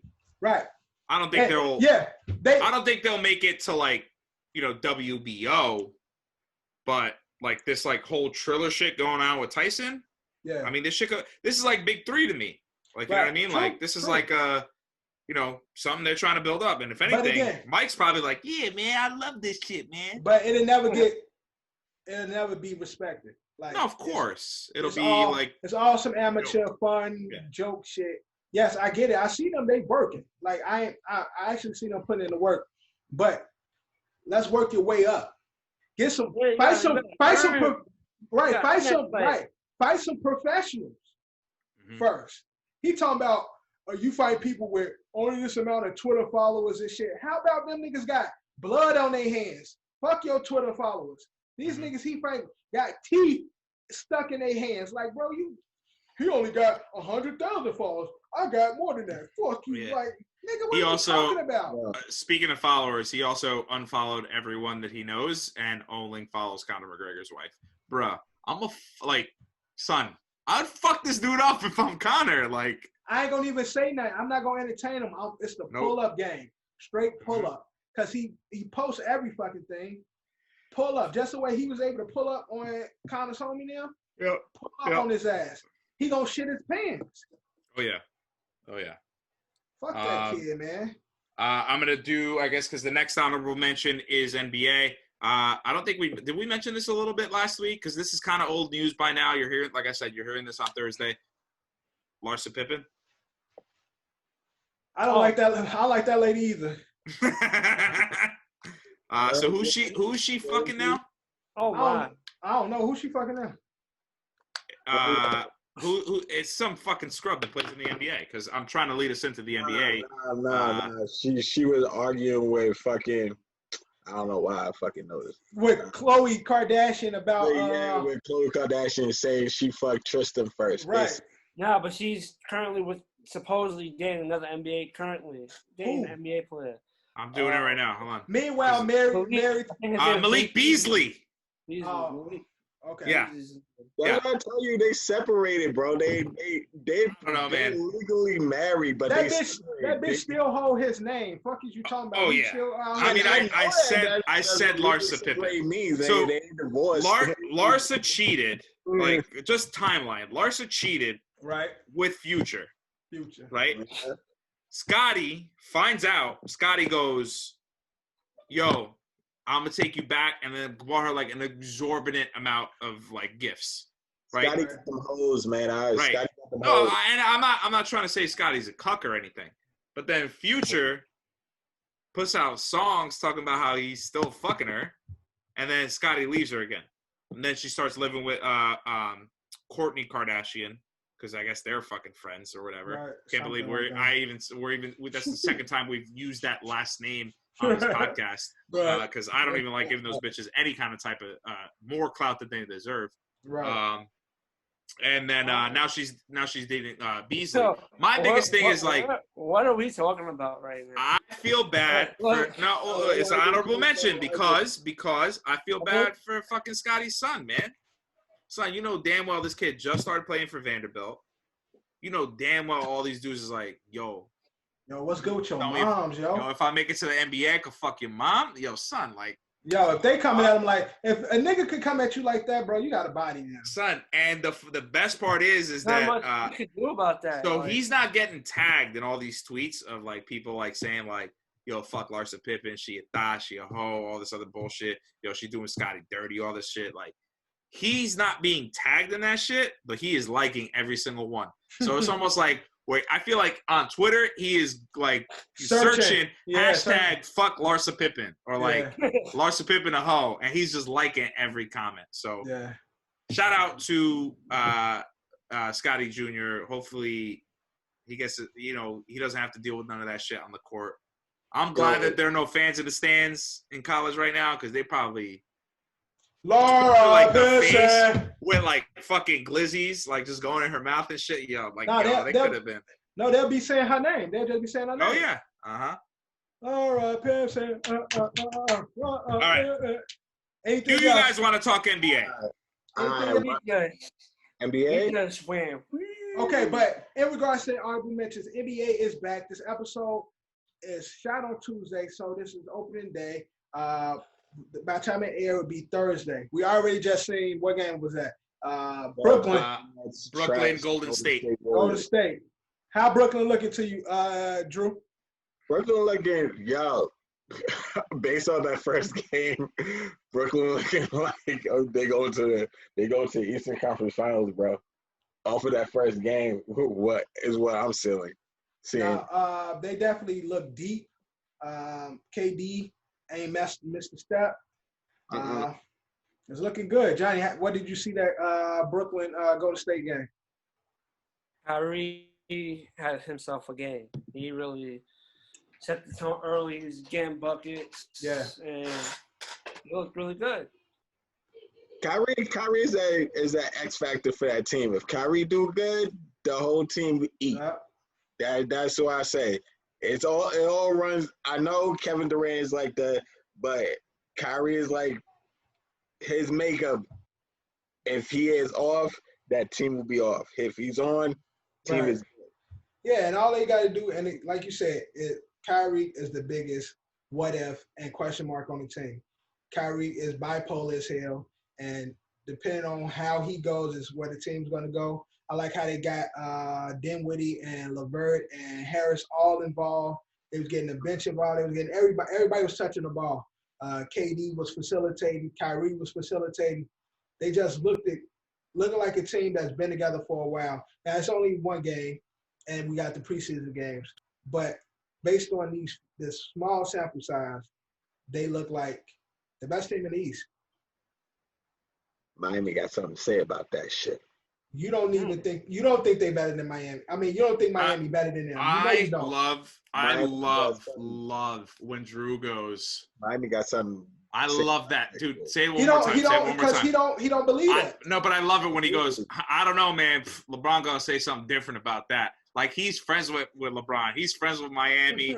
He's friends with Lamar Jackson. He's friends with Eddie. Like, I remember when we were talking about the Saints and the Bucks early on, and Tom Brady, he's like, I don't know, man. Sean Payton and Drew Brees, they're gonna say something different about that. Like he got him on a sale, like, yo. Yeah. What me and him was Drew, if you really got it like that, you should probably get them on the podcast. Facts. Yo, I wish I had it like that, bro. I wish I had Miami Heat speed dial. I won't. Yeah. But Pat Riley also, gonna say different about that. also we got the Clippers, Lakers right now. Lakers got their rings. I dislike Jared Dudley. I've been saying that for a while. Yo, he ain't did shit, bro. Like, Yo, come on, son. A lot. Giannis' little brother ain't do shit. I saw him out there more than Jared Dudley. I can't stand. He was definitely out there with the D squad when they had the blowouts. Yo, I can't stand Jared Dudley, bro. And it may be because I see him on social media. He be talking so much shit, like he be putting up buckets. He's a veteran, bro. He's a vet. He's a vet, son. Yo, he be blowing minds. But other than that, NBA is back. We're watching the Lakers Clippers right now. Gonna be a full slate of games, so we'll get into more than NBA at the rest of the pod. But is that all we got for honorable mentions? And in case you missed it, as of right now, I also got one thing. I got one honorable mentions, right?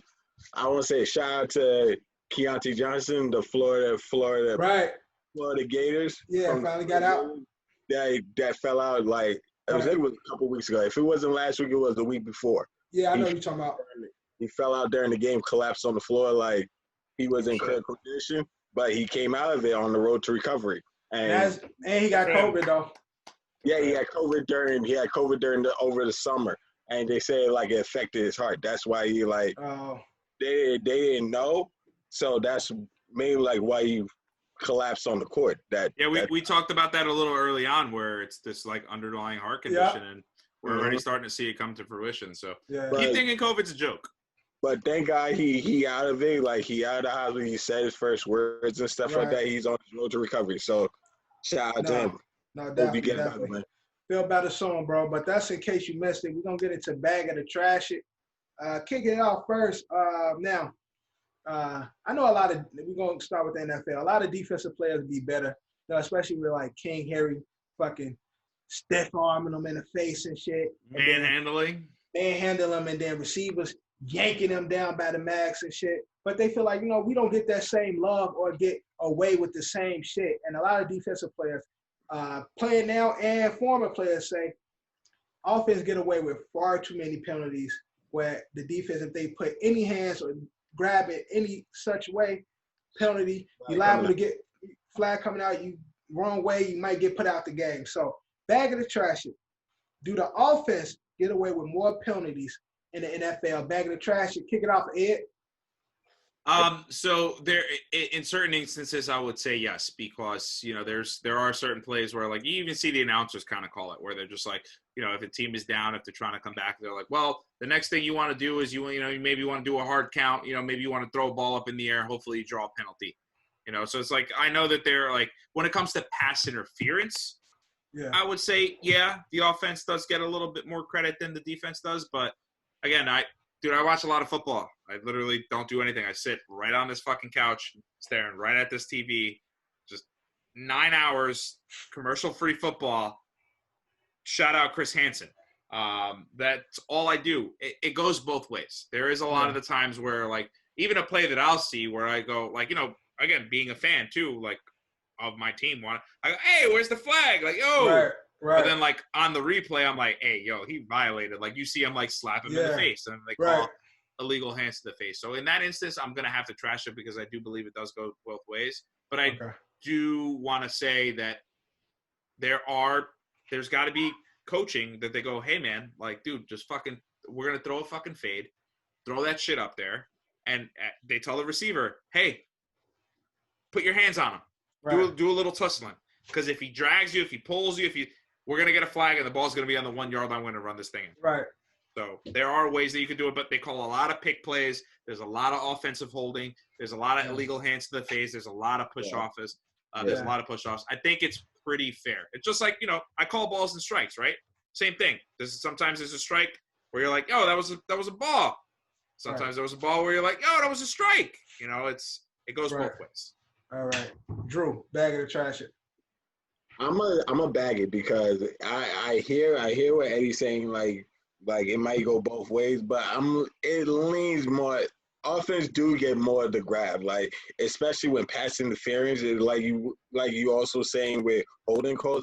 I see offense players get away with ton. I wouldn't say ton, but the line share the offensive player will get away with more than when the defensive will never get away with. Right.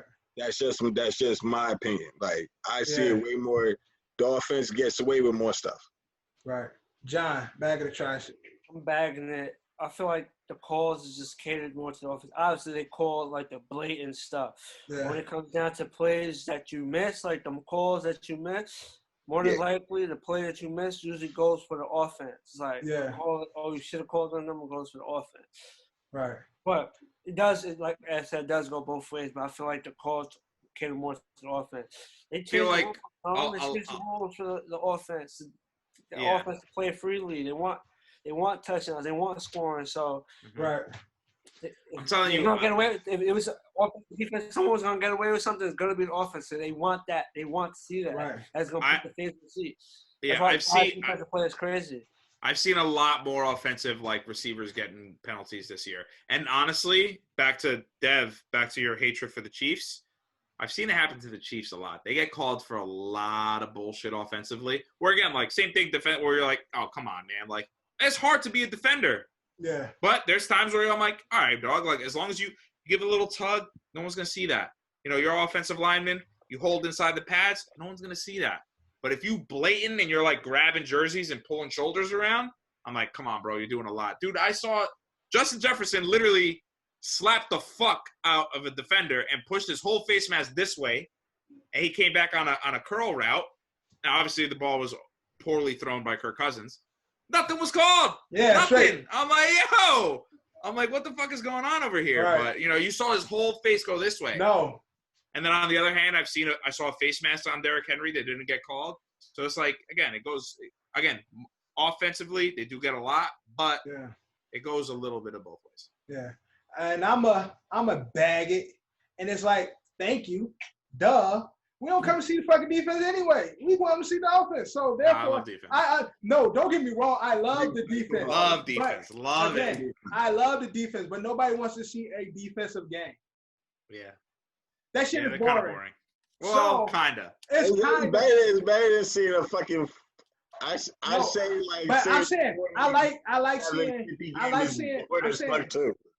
I like to see the hand fighting. I like to see the hands in the face. I don't call no fucking penalties for me, just play.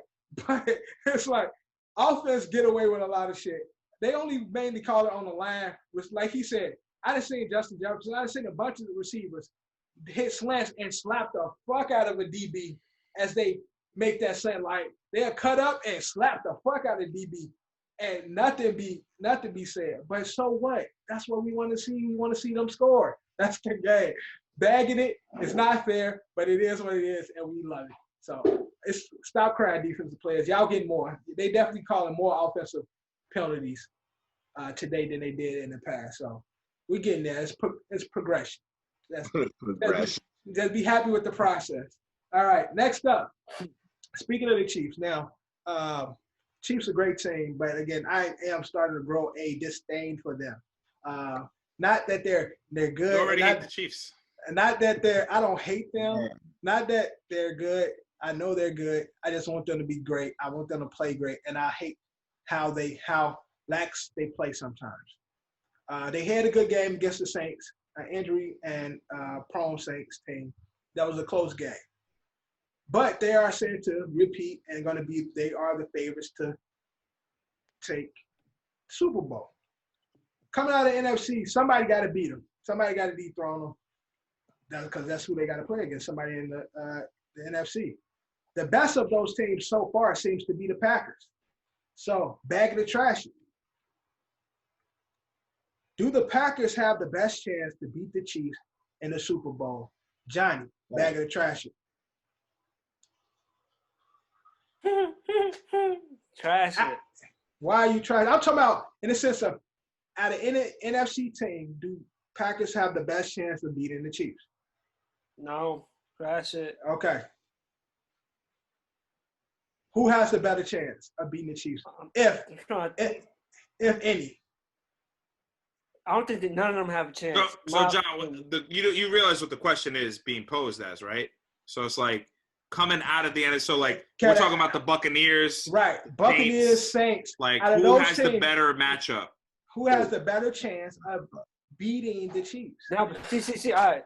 Now you said the Packers. I said no. No. So when you trash it, you have to pick the team that you think is better poised to beat the Chiefs in the Super Bowl. If the Chiefs make it to the Super Bowl. Right. Because that's the only way this happens. Let's put it this way. All right. I don't think none of these teams have a chance to beat them. Let's get it out. Okay. No team has a chance. That's one. Mm-hmm. Okay. Two, how it goes. Buccaneers. I said Buccaneers. The Buccaneers beat the shit out the Packers. The Saints beat the shit out the Buccaneers. I don't think the Packers could beat Seattle. So it's like a frenzy. So I don't know who's gonna come out. The Packers own Seattle. You know that, right? Except for the Packers literally own Seattle in the playoffs. Like own them. Like Aaron Rodgers is Russell Wilson's daddy in the playoffs. When? Since the Hail Mary drops. You don't remember that? Since when? You don't remember that Hail Mary drop? I have to run up the last time they played. I don't know. But you don't remember the 2 Hail Marys that Aaron Rodgers dropped on the Seahawks in the playoffs? I remember. You don't remember that, John? Bro, they're not beating Seattle. Picks up all of 4-5 Russell Wilson and holds him with that defense. John, all right, Ed, bag of the trash. So obviously, now that I've clarified the question a little bit, you got 2 MVPs going up against each other, right? You got, again, for this year, Aaron Rodgers, Patrick Mahomes. Do I think the Packers are the best team poised to take them on? Yeah, so I'm gonna have to bag it. To give them a fight. Look, the main difference that I look at is the Chiefs are letting teams cover the spread, even though they're winning games. They're still letting teams cover. So if you're a gambler, honestly, just take the team that you think is you take the team that you think is going to lose with the fucking points, because they're definitely going to cover that spread. But I look at the Buccaneers and they're up and down. They're hot and they're cold. But I will defend Johnny's point to where not thinking the Packers aren't good enough. When the Packers do lose, when they did lose to the Buccaneers, when they lose bad. They only score 10 points. They only score 14 points. When the Chiefs lost, they only lost within a field goal. Now it's that back and forth. Who's the MVP this season? I think every year for the next 10 years, it's going to be Patrick Mahomes until somebody dethrones him. But I think Aaron Rodgers has had a good season this year. I think defensively, they're getting it together. I named 8 Packers for the Pro Bowl list just a little while ago in the honorable mentions when we talked about the Pro Bowlers. So, yeah. Do I think the Bucs have a good chance? No. Do I think the Seahawks have a good chance? No. They'll get the doors blown off. That defense is awful. Do I think the Rams have a chance? Probably not. I don't think offensively they can match with them. I think the team that can match with them the best in this situation is the Packers. Right. I don't think there's any other team that could match with them. They're going to beat them? Probably not. Drew, bag of trash. I think the Saints can match with them pretty easily. If Drew Brees is 100%. No, it's funny. Too much on Drew Brees. Russell Wilson is 3-0 against Aaron Rodgers in the playoffs. Okay. Is he? So maybe it was regular season games. I thought it was regular season games. But for bag of trash, I'm definitely the Packers. I could say they have a. I'm gonna bag it because they have a shot. They definitely have a shot to beat the. They definitely have a shot with them being lackadaisical, just like Devin said, they hate being lackadaisical. That shit can bite you in the ass when it comes down to it. Like, right. Don't put it sleep. Like, if you're on your game and shit, I can't say like. But if you're being lax, you can be had. Definitely the Packers. And just like I said, the Saints, if Drew Brees can get to, I say let's say 80%, that Saints is a solid team. Their defense, I mean, whatever happens with fucking Michael Thomas, that's probably the X factor. Right. So I can see like two solid teams that can go against the Chiefs, the Saints and the Packers, in my opinion. And I feel the same way, Drew. I'm gonna bag it with the Packers because right now, I'm speaking right now. Saints still got a lot of questions where Breeze at, where Michael Thomas at, how this gonna work. But Packers to me right now is the most fitting to compete with the Chiefs. Offensively, I think they're the only team as of right now that can match them in the scoring game. Although the Packers won the last game versus Seattle in the playoffs. So last matchup. Although Chiefs have the better offense, I think Packers can match them. Now a healthy Saints team, I'm picking a healthy Saints team any day. In the playoffs, though? Any day, I'm picking the Saints. I mean, this team, though, like, poor – dude, I don't know what they did to win that championship after Katrina. But, dude – But they lost a lot. They lost a lot of heartbreakers. A lot year of bad after games. year Yeah, after a lot year. Of bad games. It's almost like they're cursed. It's almost like they're cursed. So, in that by that argument, just like my feeling – Right. is that like they'll go to the Super Bowl and you're like, holy shit, the Saints might actually beat the fucking Chiefs and it'll be a good game. Right. And then some fucking wild's gonna happen and you're like, what the fuck did I just watch? It'd be good for entertainment, but it would suck for the Saints. No, I feel you because the Saints seem to be cursed. But I'm just speaking game wise, Packers, I definitely think right now, as of today, is the most fitting to compete against the Chiefs if they make this Super Bowl. And that's so I'm bagging it off the strength of that. All right, next up, NBA season kicked off. My guy Zion is back, as we know, playing Christmas Day. So bag it or trash it.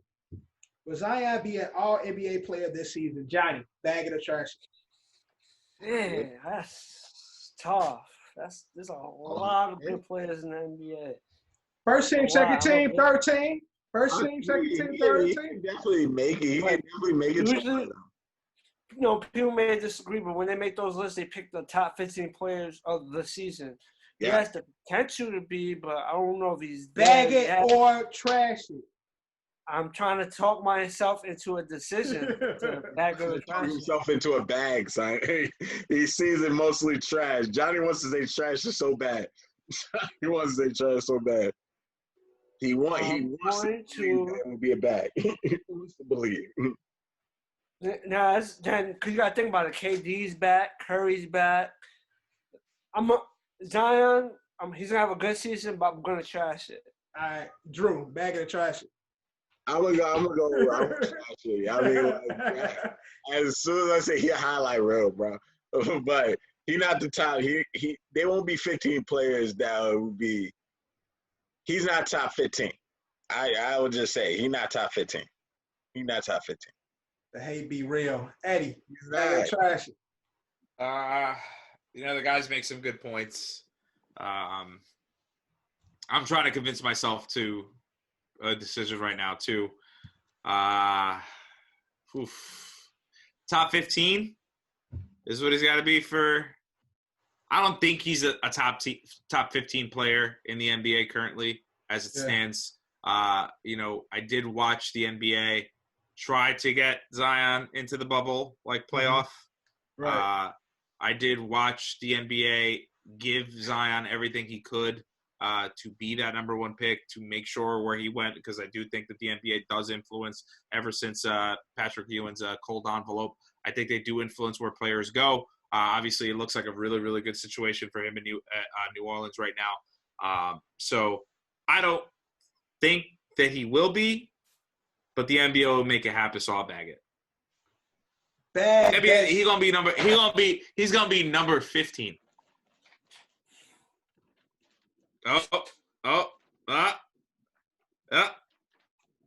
Right. Those of you listening on audio, Dev is currently putting a shitload of his household items in a bag because bag that shit, man. Mm-hmm. Bag that shit. Zion gonna be in there. And that's a magic bag. You put a lot in there. It's a big bag. Yeah. But not saying that he is a top. He's gonna be one of the top 15 players in the league. But stats-wise, he will have the stats this season, playing a full season, to be All-NBA. MVP, I mean, not MVP. I'm sorry. All-Star player. No, I ain't meant to say. All-Star player. He going to be all NBA, all that shit this season. He going to play a full season. He going to be healthy. He going to be 25 and 12, 4 to 5 blocks a game. Zion going to be in there, and all the hating going to stop, man. We're going to stop the Zion hating on this pod because Zion. I don't hate him. I like him. No, I'm talking about Drew. I'm specifically talking about Drew and DQ. He's a human highlight reel. Yes, yeah, highlight reel. What I saw from him last season was highlight reel. Granted, they kept you on the restriction. They didn't let you cook. But what I seen for you, I just got to see more. I got to see more from you, dude. All-Star team, All-NBA, Zion Williamson. All right. See, my man Devin is like, if he doesn't make an All-Star team, where you want to stay then? I'm not gonna say anything because he is. But okay, dude, like Ed even said, he's gonna make it off the strength he's Zion Williams. So yeah, exactly. That's so. If you just leave it, if you just go off that alone, he's gonna do it. Now he's gonna have the stats to match it. But Nah, wait up. All-Star team. I forget the first 5 is motherfucking the fans pick who goes into the starting 5. So people like Devin go vote for him all the time. So he might make an All-Star team. I never vote on the All-Star. I never vote. I never vote. A couple of times way back when. Because y'all some eaters. But last up on Bag of the Trash. NBA season started. John like this nigga. But Bag of the Trash. Yeah, we got to vote for the All-Star game. Like, damn. I'm saying I'm just playing. No, because John said he did it. I said because y'all some eaters. And John, the only one that heard it, seemed like a John, like, what? Nigga, how an eater? Because yeah, I was the only one. I'm like, damn, I can't vote for the All-Star game? That was like a long time ago. I want to say there was a point you could vote every day for who you wanted to vote for. You could vote every day. Then the voting process changed, and I haven't voted ever since. It's been probably 10 years since I've voted. I don't waste my time on that shit. Whoever's gonna get there, gonna get there. But last on Back of the Trash, we got 2 NBA teams. Now Brooklyn is seeming to be the New York team now. But we still got the Knicks. Yeah. Don't forget the Knicks. Yeah. And with a lot of potential, a lot of young pieces, Bag of the Trash. Will there be 2 New York teams in the NBA playoffs this year? Johnny. So hard. Trash that, man. There's only going to be 1 New York team fighting for a title. Playoffs and fighting for a chance at a title. All right, Drew. Bag of the Trash. I'm a trash it. I mean, I want to say bag it so bad off the strength, but I'm a trash it because the Knicks just sad. I'm sorry. All right, Ed, bag of the trash it. Tibbs has coached this team because obviously we're not talking about the Nets, right?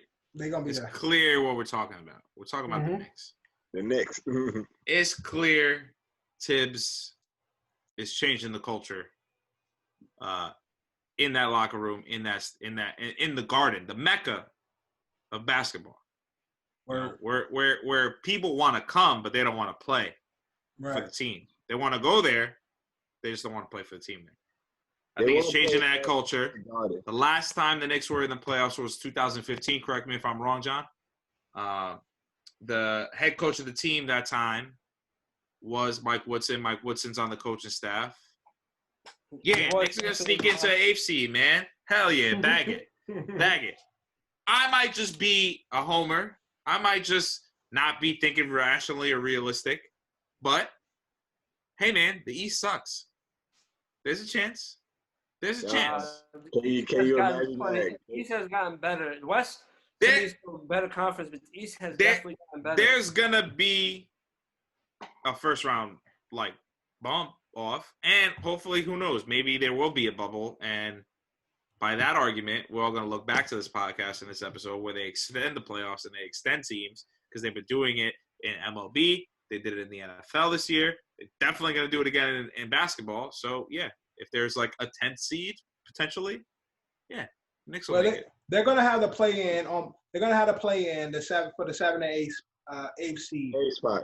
Yeah, but I don't think the Knicks will be one of those teams. So I will trash it because we already know the Nets going to be there. The question is really, is the Knicks – the bag of trash is, will the Knicks make the playoffs? That's the real question. That's the real question. And that's a trash. I don't think it's going to happen.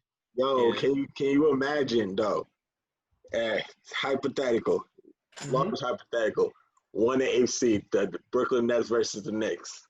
And the Knicks knock out the Nets? That's my championship. This ain't Golden State, nigga. Nah, Brooklyn Nets versus the Knicks, bro. Come on, son. 1 and 8 seed.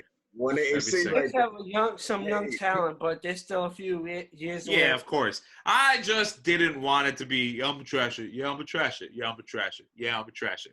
4 dudes saying the same shit. All right. That's what happened. You heard the Knicks. The Knicks is a few years from being a few years away. In a few years. Okay. Yeah. That's been my whole life. I was too goddamn young that last time the Knicks went on a run and or won anything. I was fucking still. Look, again, I was a short. I was still the Knicks get cooked by the Bulls. Word. I was still asking my grandma to wipe my ass because I couldn't do it the last time the Knicks were relevant and winning championships. Really good. But that's bag of the trash. We're going to bring back an old segment, and that's boom or bust. It's back. It's back. Now, last time y'all saw this was at the beginning of the NFL season, but now the new NBA season has started. So we bringing it back, boom or bust. What players, what teams you see that boom, have a spark this year that's going to take off this year, or the bust? Who going to be ass that you thought was good, but they might be trash? That's how this works, boom or bust. Now, NBA, we're going to do our players, boom and bust, and then we're going to do our team, boom and bust. All right, y'all ready? Y'all got y'all team and players ready? Ready. All right, so Johnny, kick us off. We're going to start with the players. Mm-hmm. Who's your boom and bust? My boom player, my bust player. All right, my boom player is going to be Trae Young. That's my boom. Right. And bust. Your doppelganger. Bust. I was thinking about it. He's going to have a good season, but the reason why I'm picking him as a bust is for all the other, off-court curriculums. My bust is going to be Harden. For all the off-court curriculum, I think it's going to affect Houston as a team. He's going to have, individual, I still think he's going to do him. Right. But if he doesn't get all the off-court stuff together, it's going to cause Houston to win games. Right. It's going to affect the team. So with that, Johnny, we're going to stay with you. Give us your boom and bust team. All right. My boom team, they got killed tonight, but my boom team is the Warriors. Mm-hmm. And my bust team, I didn't pick the Rockets for my bust team, but they was close. Yeah, I almost did too. It was in the mix. Yeah. Even though I still feel like if Cousins and John Wall show up, they could be formidable if Harden buys in. Is John Wall going to play the full season? That's why I didn't pick him. No, that's what I said. If they stay healthy, they could be formidable. Cousins, Wall. But if Harden buys in, I don't know if Harden's buying in. That's why I picked him as bust player. But my bust team is the Toronto Raptors. Good pick. Because they lost Ibaka and Gasol. I feel like there was 2 key pieces into that part. How they're still gonna probably be a solid team, but I don't think they're gonna be as good as they were last year. Right. Good shit, John. All right, Drew. Give us your boom and bust players. My boom player is my boom player is going to be. Damn it! I know his name. I know that Golden State Warriors. Fuck it. Jonathan Wiseman. Why am I blanking on his fucking name right now? Write it down. Kelly Oubre. Kelly Oubre. That's where we going, Kelly. Thank you, Johnny. Thank you, Johnny. Because I just feel like he's the team that he's gone to. Like he hasn't been with a team like that's gonna be that's gonna be like leadership for him. Like Yeah. being with the Golden State Warriors with the leadership of both Draymond and Curry, and he's a great defensive player. I think like his defensiveness is going to shine this season. Like No, Oubre is a real good player. Oubre is a real good player. Like he hasn't been on a team like where he's going to go through this season. Like Right. he's with the Phoenix Suns, the Washington Wizards. He's going to shine up in Golden State. Like trust me, Kelly Oubre is going to be one of them ones. No, don't pick. My bust player, Johnny took him, but I'm still gonna say James Harden because I just want to say like he's gonna be bust based because he's a wild card this season. Like you don't know if he's gonna be a market tank for do they like trade him off of Houston? It doesn't look likely like he's gonna be traded this season. So what is he gonna do at Houston? Like is he going to be good with John Wall and Boogie Cousins, or is he going to be like that division? You never know because he wants to be traded off that team. So Right. you don't know what he's going to that makeup. Right. So that's gonna be that. For my boom team, it's going to be the Phoenix Suns because I think the addition of Chris Paul, addition of Chris Paul is going to be major because Chris Paul because it's veteranship. Like you got Chris Paul, Devin Booker, you got DeAndre Ayton, you got good solid pieces. And my bust team, fuck it. Because they got stripped. They got stripped of everything. Fuck it. Dennis Schroeder gone. Fuck it. Chris Paul gone. Fuck it. The Thunder? The Thunder. That's going to be my bust team because you lost everybody, bro. Now, because you didn't even say the team, you just said they got stripped of everything. Sure, Yeah. Chris Paul. And I was like, the Thunder? Steven Adams. Yeah, everybody. Yo, fuck it. Gallinari's gone. Himself, Yeah, bro. Gallinari's gone. SGA is by himself. Like, how is he going to mature? Like he had. He walked in like that scene from Fresh Prince when they moved everything out, the season finale. For He's real. Like, we got to put his face on in the clip. Like, that 1 year on the Chris Paul, I'm pretty sure he soaked up a lot. Yeah, they gonna build a team around him. Yeah, but this season, like they're not OKC is for what they were last season. Yeah. They're not gonna be the same this season. That's gonna be a bust. Good shit, Drew. All right, Ed, let's get your boom and bust players. So my boom player, I think everyone knows who he might be. Devin Booker. It's Devin Booker. Of course it is. Obviously, I'm gonna get into it too because someone stole my boom team as well. Yeah, I knew who your team was. Obviously, it had to match. Simpatico with John and Drew too. My bust player is fat James Harden. This guy just doesn't give a fuck right now about basketball. I don't know what he's doing. Didn't he throw a chair in practice? He's like wilding out. Yeah. Like he just apparently at a teammate and shit. Yeah, he just doesn't care. He wants to be out. Supposedly, I think it was from yesterday or today. They say he threw the ball at a rookie. He threw a basketball at a rookie. Yeah, he's just wilding. I think he wants to go somewhere else. I think no matter where he goes, he's gonna be very upset. Where he ends up anyway. I think he came in overweight. He looks pretty fat. I mean, I shouldn't be talking, but he's grossly overweight in those pictures. He doesn't look like James Harden. He looks like Thor from Endgame. Right. Just fucking. Yeah, he gained a few pounds. They photoshopped it to make it look like. Nah, he looks bad. Obviously, we haven't seen him play yet. We will watch him play. Tomorrow? I think Rockets play. Yeah, but we'll watch him play at some point. I just expect a lot of like laziness until he gets traded. He definitely wants to get out. My boom team is the Phoenix Suns. Obviously, they were riding that high from the going undefeated in the bubble and getting knocked out of the playoffs on some bullshit. Whatever. They should have gotten like a participation trophy at least. But now having Chris Paul over there and a former first-round pick in DeAndre Ayton, who has like evolved into like kind of a big man, like a strong big man, and the leadership of Chris Paul, and just the fucking scoring from I go first, Devin Booker.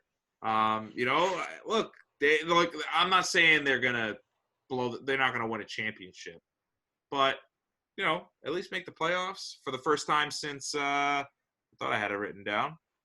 Wow. Yeah. For the first time in over a decade. Well, they'll do it. So I think 2000. Did Phoenix making like 2012, 2013, or 20 like around there, 2011, 2012? I wrote down over a decade, but I could be wrong. Yeah, that's roughly. It's close. It's close to a decade. Yeah. And then my bus team is currently up by 2 against the Lakers, but the Los Angeles Clippers. Look, I wanted so badly, and I think I don't know, it's maybe because like I hate John and I hate LeBron. I don't hate John. I do hate LeBron. And it's not like I hate LeBron. I don't hate him as a player. I think he's great. I think he's excellent. I think he's one of the best players I've ever seen play basketball. I just don't like his this dude's out here calling everybody that's good at any sport baby Bron. I mean, this dude, if I played that's what I would be if I was he's just a very I don't want to say he's a fake person because I love what he does for the community. I love everything about his whole mantra, but this whole I'm humble and I work hard and it's all about bro, it's so fucking fake to me, and how ESPN rides him. The only reason why Drew even likes basketball is because of him. He can't be humble, bro. Nah, it's just he's not.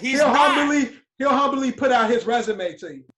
Right, exactly. He's look, hey, look, I don't do that, but if I was in your position, 6'5", 6'8", 20. You know what I mean? If I was in your position, yo man, here's what I've done. Here's what you should be doing. It's just yo, shut the fuck up, OG. Go back to the corner, dog. Ain't nobody want to hear his shit. Nobody cares.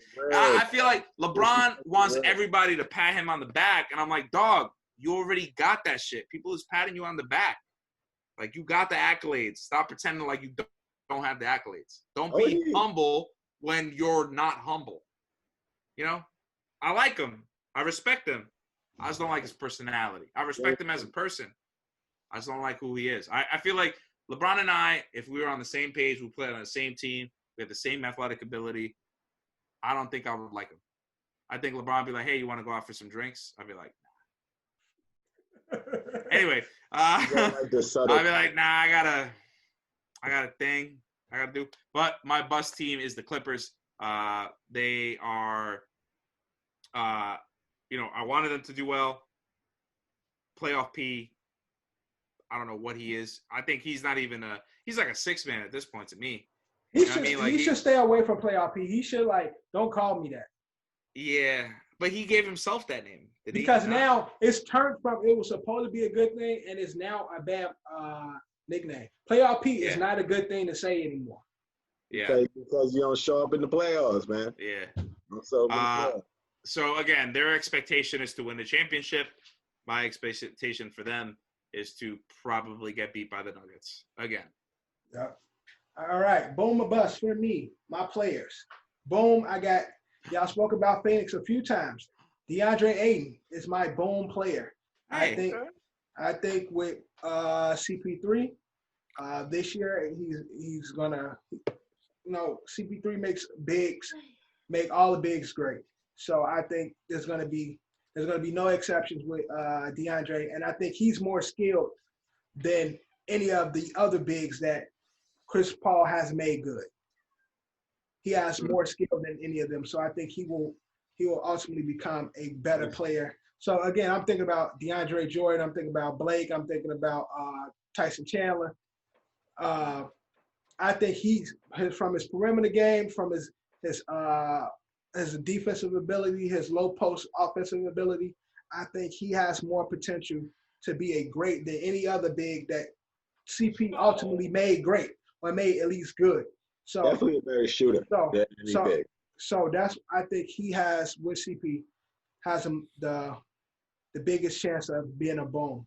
My bust, unfortunately, and it's still this is me being again, I ain't seen much of the kid yet. I don't like his demeanor when it comes to the game. And that's our first pick, Anthony Edwards. Got all the talent in the world, but every time he talks, he sounds like basketball ain't his first love. Basketball ain't what he want to do. I feel as though as the season go on and how tough it is to be an NBA player, the crazy scheduling, the practices and everything, I think at some point he'll become Andrew Wiggins. Damn. Okay. And especially in Minnesota, because I feel like, and I don't wish that for him, but just his approach and his talking of the game, I don't see him loving it. He's one of those kids who just good. He's a talented athlete. So he do it because he can. If the love for the game is there, I don't know. But he's still a rookie. He ain't even played a professional game yet. So that's my bust as of right now. Okay, when it comes to the teams, my boom is New Orleans Pelicans. Duh. Zion Williamson. Zoe. B.I.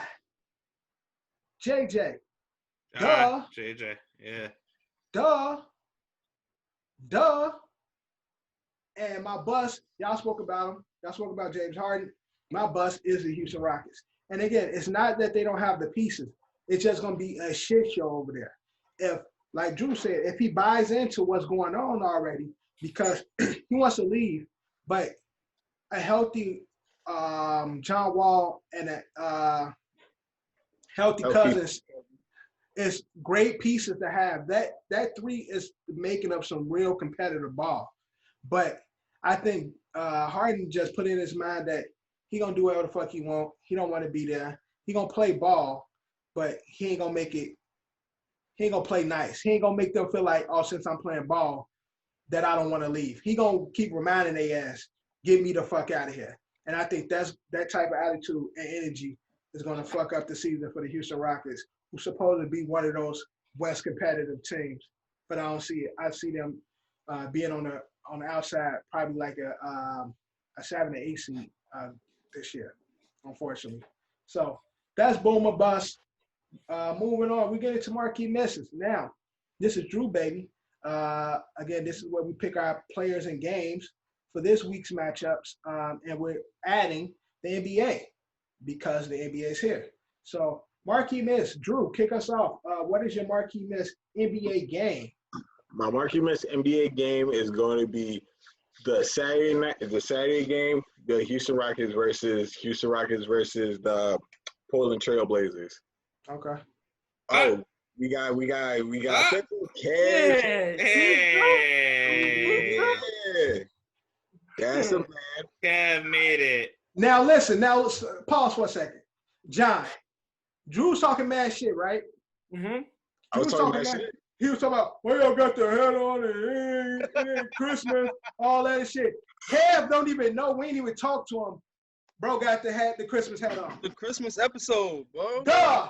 Shut up. I don't have no Christmas. Drew, you're a goddamn disappointment. You're just I don't have no straight up Christmas disappointment. stuff, bro. Yeah, Like, but no, he's straight talking shit to me and Johnny. And then Ed come with the Christmas. And then you not knowing come with the Santa hat. Ain't that a Yo, coincidence? send him to the bench right quick. So Ain't good. I'll that- take his ain't- next take. Ain't that a coincidence? We in Drew's take right now, so I'm gonna let him live. But that's quite a coincidence, ain't it, Drew? But finish your take. Marquee Miss, you said your team was. my game was the Houston Rockets versus Portland Trail Blazers. The Portland Trail Blazers got knocked. We all know that their weakness was defense. They just picked up Robert Covington off from the offseason. So let's see if that defense can come together. And with the offense of, you just want to copy everything I do, but okay. But and my Marquee Miss player is going to be Jonathan Wiseman. Jonathan Wiseman from the Golden State Warriors. They got a couple games up this week, and I just want to see that. I just want to see if he can, like, in these couple games, if he's worth that number 2 pick that the Golden State Warriors placed on him. So I just want to see if that is a worthy pick. Do you want to do football or do you? No, just we're gonna do basketball. We're gonna go around basketball, then go to football. So I'll go next. My Marquee Miss game is Christmas. The very first game. Nobody really watches the first game on Christmas, but the game is the Pelicans versus the Heats. Christmas Day, 12 o'clock. This is when most motherfuckers is waking up. But my boy Zion gonna cook, and he gonna make Bam and them look little, look like Bit out there. Not Bam Bam. Motherfucker gonna look like Bit fucking against Zion. And my player is gonna be Melo. LaMelo. Melo. One Melo. I swear to And God. there's LaMelo. If the Charlotte versus Pelicans ever come on the schedule. There's Melo. Pelicans. And then there's LaMelo. LaMelo. It's Melo and Melo. That's how. LaMelo. That's how he run. Yeah, he run like this and shit. Like, Yo, stop doing that shit. That shit looks crazy. He looked like a fucking raptor. But LaMelo Ball is my Marquee Miss player for this week. Johnny, Marquee Miss NBA. What you got? My Marquee Miss game is coming on Saturday. It is the Atlanta Hawks versus the Memphis Grizzlies. Oh, that's a good game. Trey versus Ja. Yeah, that's my Marquee Miss game. And my Marquee Miss player is Wiseman from the Warriors. Me and you got the same Marquee Miss player. Good shit. Ed, Marquee Miss players of the NBA or Marquee Miss NBA. Before I do that, Dennis Schroeder is listed as 6'1". We're watching the Laker game right now. He's big as shit. Yo, Dennis Schroeder, he looks like a squeak on this fucking court right now. I think he's where everybody else, he looks dumb small. He looks really, really tiny. And he's also listed at 170. You forget that on the NBA court, 6 feet is bad. No, I understand, but he's tiny looking. Anyway, my Marquee Miss game is the Mavs versus the Suns. Okay. Luka versus Booker. Reason why? It's on at 10:30 at night. 10:30 game, Friday. And nobody's watching that. These games too fucking late. I'll watch the first half, but my ass gonna be in bed watching it. My Marquee Miss player, you mentioned him a little bit earlier, and I nodded. JJ Redick. I think he's just gonna get a shitload of open looks. I think I haven't played fantasy basketball, but I'm sure he's gonna get you a lot of points. Especially with Zion being out there, man. That's what I'm saying. Zion to be a good pick, really good pick. Yeah, just kick it out to JJ. Just back to the Duke days, baby. Back to the Duke days. All right, Kev, you jumping in, but we at Marquee Miss NBA, so you do your player or your game and your player. So what you got? Game. I got the Milwaukee Bucks game versus Boston. I think that's gonna be a good game. Okay. Obviously, I got Boston losing. That shit gonna be boring. Nah, I think it's gonna be better than Christmas. All right. Cause what they got Wall, right? I'm not tripping. No, Wall on Rockets. So who's their point guard? Bucks. No, not the Bucks. Bucks got Drew Holiday. Yeah. No, I'm talking about Boston. It's Kemba, but Kemba's out. Kemba. He's out. Yeah, he's out. So yeah, whatever. Either way, that's still my my shit. You feel me? And then right now, my marquee player is playing right now. I wanted to see how Marc Gasol was gonna play with the Lakers and how he was gonna take over that position because he's replacing what, Dwight? Dwight and JaVale, so that's a key piece. What's he got right now, John? I just turned the game on. I don't even know. You talking about Gasol, Mark? I know Gasol got 5 fouls. I don't know points. You know those stats. I think down the stretch, I know he got flop. He's gonna be good. Bet. But I don't know if he's gonna be Yeah, as yeah. dominant. That's my guy I'm watching all year. Gotcha. Wow, So that was awful. for Kev right now, you got Marc Gasol for his Marquee Miss. Next, we're gonna get into the NFL. Drew, kick us out with your Marquee Miss team and game and player. My game is going to be the Seattle Seahawks versus the LA Rams. I really think it's going to be a good game. And the offense versus defense, boom. So that and my Marquee Miss player is going to be Dobbins where he go up against Dobbins of the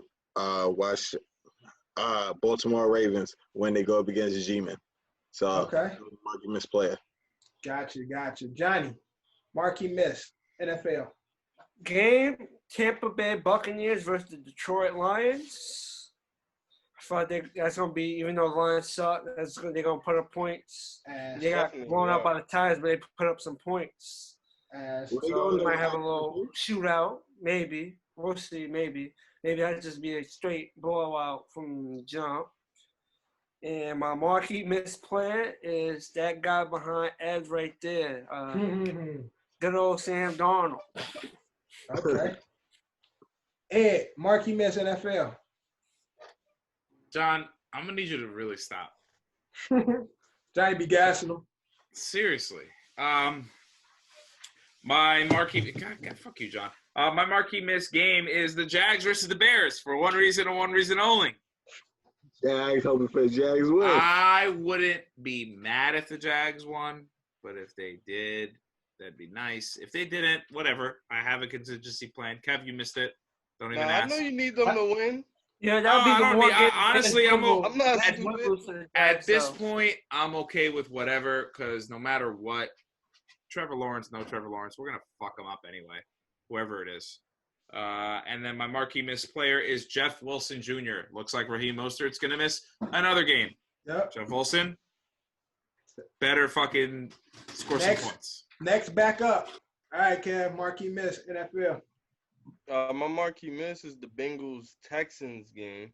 I mean, after watching the Texans do what they did, not Texans, after watching the Bengals. So, I mean, I got faith in the game. I think it's going to be way better than people think. I had that as well, yeah. Yo, I don't know, bro. I like watching that game yesterday. What's today? Yeah, yesterday. Yo, that shit was crazy. I'm looking at the game like I'm not surprised that the Steelers are doing as bad as they're doing. But anyway, my marquee player is not a marquee player, but as far as picking him as a defensive player, we don't usually do that. But it's Aaron Donald. Okay. I think he's gonna take over his game by himself. So they need to win.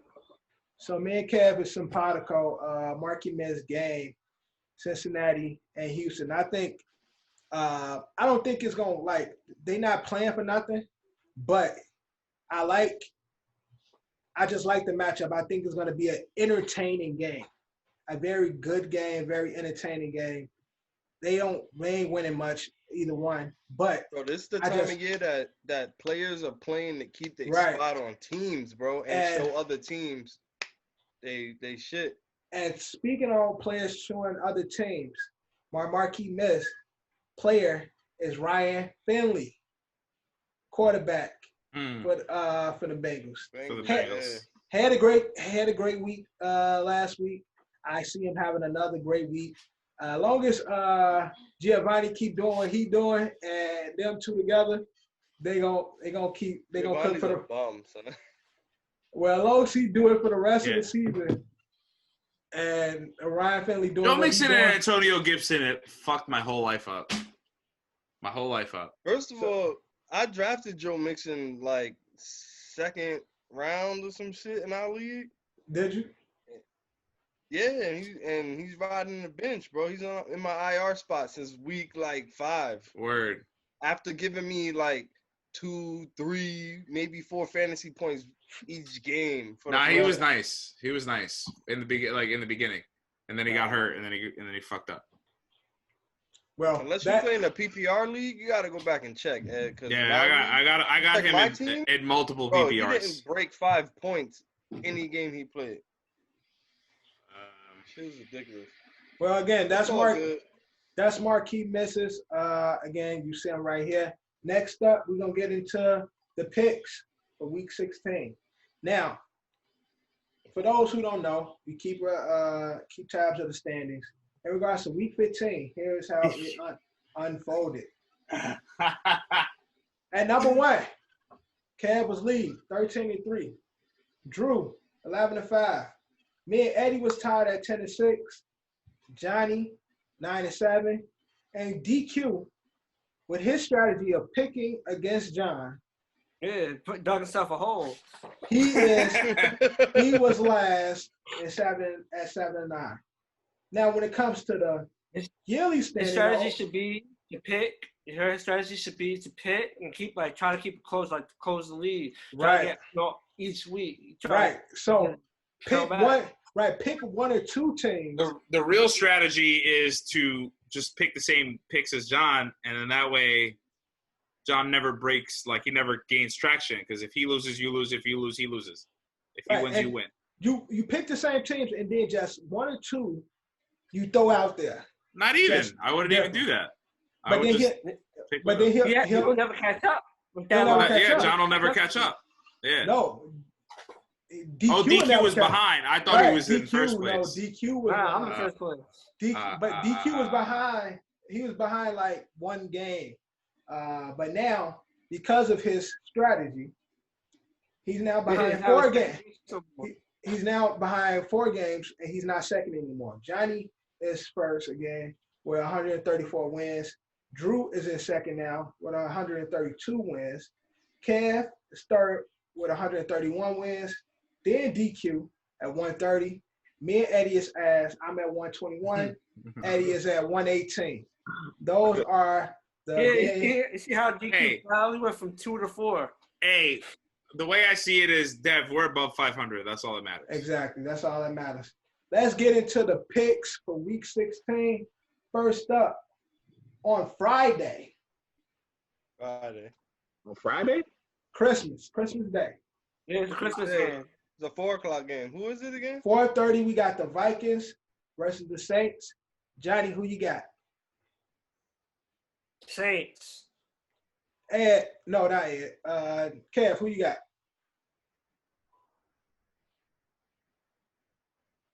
Vikings. Drew, who you got? Saints. I got Vikings as well. Eddie, who you got, and what's the spread? All right. Vikings are 7-point dogs. Over-under is 52 points. I got the Saints. All right. Next up, Saturday, December 26th at 1 o'clock. We got Tampa versus the Lions. This is too much football. All around. Tampa Lions, all around. No, yes, no, maybe so. Yeah, I could do that. Okay. All of us got Tampa. Eddie, who you got? What's the spread? I'm going to take the Lions. They are 9-point underdogs in this game. The over-under is 53.5. I like the over. I like the Lions. All right. Also on Saturday at 4:30, we got the Niners versus the Cardinals. Johnny, who you got? Cardinals. Drew, who you got? Cardinals. Keep your hands out your nose, bro. Like. And he's about to eat that shit too, son. The fuck, B? Kev, who you got? Yo, Cardinals, bro. We trying to run a sophisticated operation here, bro. And you on Cam trying to be low. If we ain't see it, you think somebody that got this far wouldn't see it, bro? Oh my God. I love the Niners, but I got the Cardinals. Eddie. Oh man. Who you got and what's the spread? Yeah, I'm trying to recover. Look, again, Kev said it right before me. I was just about to say the same thing, bro. Get out your nose. All right. Well, Cardinals are 3.5 point favorites in this game. Over under is 49 points. I like the Niners in this game. All right. Also on Saturday, we got the Dolphins, Raiders. Raiders. Johnny, who you got? Shit. I am going to take the Dolphins. Drew, who you got? Dolphins. Kev, who you got? Dolphins. Is Mariota playing? Probably. Yeah, probably. I'm gonna go with the Raiders. Yeah. He didn't look bad. He did at all. Yeah, he except for that pick at the end. At the end, yeah. Yeah, but he looked He good. looked like he been waiting. So Ed, who you got and what's the spread? He looked like he's gonna play for the Jets next year. And shit. Shut up with that. Yeah, suck for the duck. Fucking 10 years later. That's fucking great. What for the duck? Wait, That's what they used to call it. When teams were tanking for Mariota, they called it suck for the duck. Suck because he played for the Oregon Ducks. Okay, we got it. Stupid fuck. You got to make everything so fucking problematic, John. All homophobic. Why are you so homophobic, dog? That's not what that is. All I was suck for the duck. I'm like, no, who's suck for the sucking duck. what for the duck? Suck for the duck. All right, Ed. We were supposed to suck for the duck, and then Geno Smith fucked it up. Actually, probably saved our lives. Anyway, Raiders are 2.5 point underdogs in this game. 47.5 is the over/under. Give me the Raiders. All right. Now we're into Sunday. We got Falcons, Chiefs. Okay. All around. Yeah, sure. Chiefs. What's the spread, Ed? 30? Spread's 30? Yeah. I can't even fucking find it right now. Hold on. Falcons will make this a close game, though. Everything was in order up until this game. Oh, here you go. The Falcons gonna be up 35. Yeah, Falcons gonna be up 35-zip and lose 52-35. Yeah. Spread's pretty wide, 10.5 points. Over/under is 53.5 points. Yeah, I'd take the over, and I'd take the Falcons to cover, but the Chiefs are going to win the game. All right. Next up, we got Bears, Jaguars. Johnny, who you got? I got the Bears, but like I said earlier, this is a game that the Bears would lose. All right. Drew, who you got? Bears. Kev, who you got? That's a shit show of a game. Jaguars. Say the Jaguars. What Jags? Come on. Who's starting for the Jags though? Fucking Uncle Rico. Gardner issue. Yeah, the Jags will win that game. Jags. Yeah. Yeah, Bears is still sus. And plus, I want my Vikes to get in there, so I'm going to go with the Jags. Yes, I'm also going to go with the Jaguars. They are 7.5 point underdogs. Over/under is 46.5. Gardner Minshew's due for a big game. Last week, it was first week back. He kind of sucked. This week, big game. Jags are going to win. He wants to keep his job, obviously. Right. And Mitch Trubisky wants to keep his job too. Right. Mitch. So it's gonna be a duel then. We're gonna see a great battle. Not. All right, next up. Honestly, it's gonna be a wild game. I bet you it's gonna be one of the funnest games we've watched in a long time. Next we got Bengals, Texans. Johnny, who you got? Texans, shit bowl. Drew, who you got? Texans. Kev, who you got? What is it? What are we doing? Bengals, Texans. He got the Bengals. He gonna pick the Bengals. Kev is a prisoner of the moment all the time, always. Just pick the Bengals, dog. You're making that face like you're thinking, but I know you're not thinking. You picked the Bengals. It's the Texans, bro. That's a lie. Yo, he full of shit. I picked the We'll Bengals see in the too. money pool. We'll see in the money pool. I picked the Bengals as well. Right. I picked the Bengals. Yeah. Texans are 9-point favorites in this game. Over/under 45. Go Texans. All right. Next up, we got Browns, Jets, all around. Browns. Browns. I said the Jaguars are going to win, right? Yeah. You know damn fucking well the Jets are going to win this game too. But I'm gonna go with the Browns, but don't be surprised if the Jets pull it out. We have the Jets as 10-point underdogs at this point. They fucking cover it. Oh, no. Every other game. Remember, I tell you, it's a formula. I know y'all every was other supposed game to lose and blah, blah, blah, but them boys played hard, bro. Of course they did. They played I mentioned that a little bit. You know, shout out Marcus May. Shout out Bryce Hall. Shout out to Brandon Mann, the punter, who saved the game, dick. You should have just laid down like Phillip Rivers and did that try to fucking tackle. He actually laid out the punt returner. There is no over-under because yeah, of course not. You don't want to stink, but we are the worst team in the NFL since ever. I think the Browns were a better team when they went 0-16 than the New York Jets, talent-wise. Remember, they had Josh Gordon on that team. So who did you pick? I picked the Browns. Oh, okay. I'm not stupid. Next up, we got the Colts, Steelers. All around, maybe? All around. This is another shit bowl. Okay, Johnny, who you got? No, I was picking the Colts. I thought all around Colts. But okay, Johnny. You probably say Colts. Okay. Okay. Drew, who you got? Colts. Kev, who you got? Colts. Two old ass quarterbacks dueling. Colts, bro. Yeah, I got Colts too. If it's gonna come down to how the defenses is playing, it's gonna be the Colts. All right, and who you got and what's the spread? Pittsburgh was 11-0. I did say they were frauds earlier. The spread is too close. Vegas never fucking loses. Pittsburgh are 2.5-point underdogs in this game. Over under is 45.5. I'm gonna have to go with the Steelers. I don't want to. Out of here, lying ass nigga. No, I think I'm gonna pick them in the money pool too. That's a good sneaky game. Next up, we got that is a good game that can go either way. Yeah. For the money pool. All right, next we got the Giants, Ravens. All around. Ravens. Nah. Ravens. G-Men.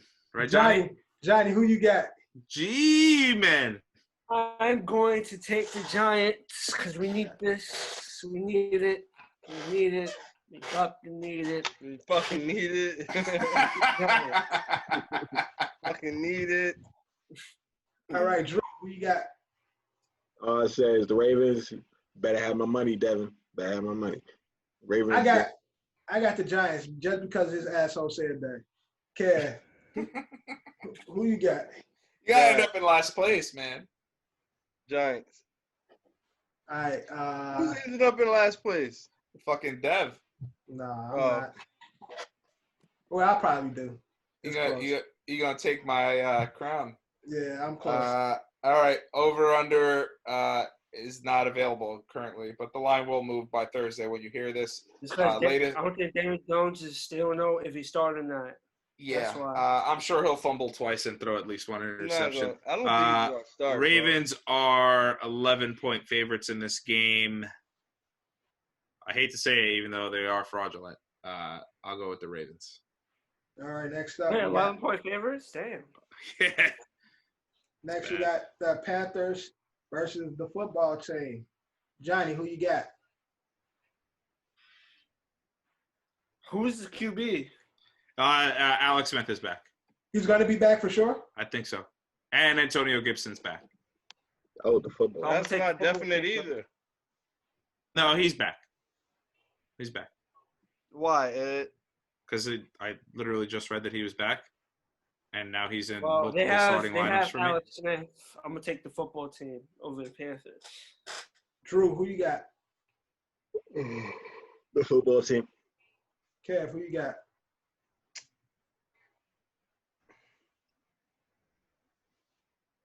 The football team. I'm going to go with the Panthers. I'm not sure about them Alex. to lose, but I don't know. Yeah, I need them to lose. I don't know about them losing that game. I'm going to go with the Panthers. I think the Panthers can beat them. Ed, who you got? What's the spread? Spread's close, man. It's only 2.5 points in favor of the Washington football team. Carolina is hungry for a win, but I think at this point they're just phoning in the season. They're just going to throw up some flashy stats. Give me the football team because I do think they're going to win this division. All right. Next up, we got Broncos, Chargers. Johnny, who you got? Oh shit, ball. I'm going with Chargers. Drew, who you got? Chargers. Kev, who you got? Chargers. I'm going with the Broncos. Just because. Fuck out of here. Just because. Both Both 5-9. lying ass nigga.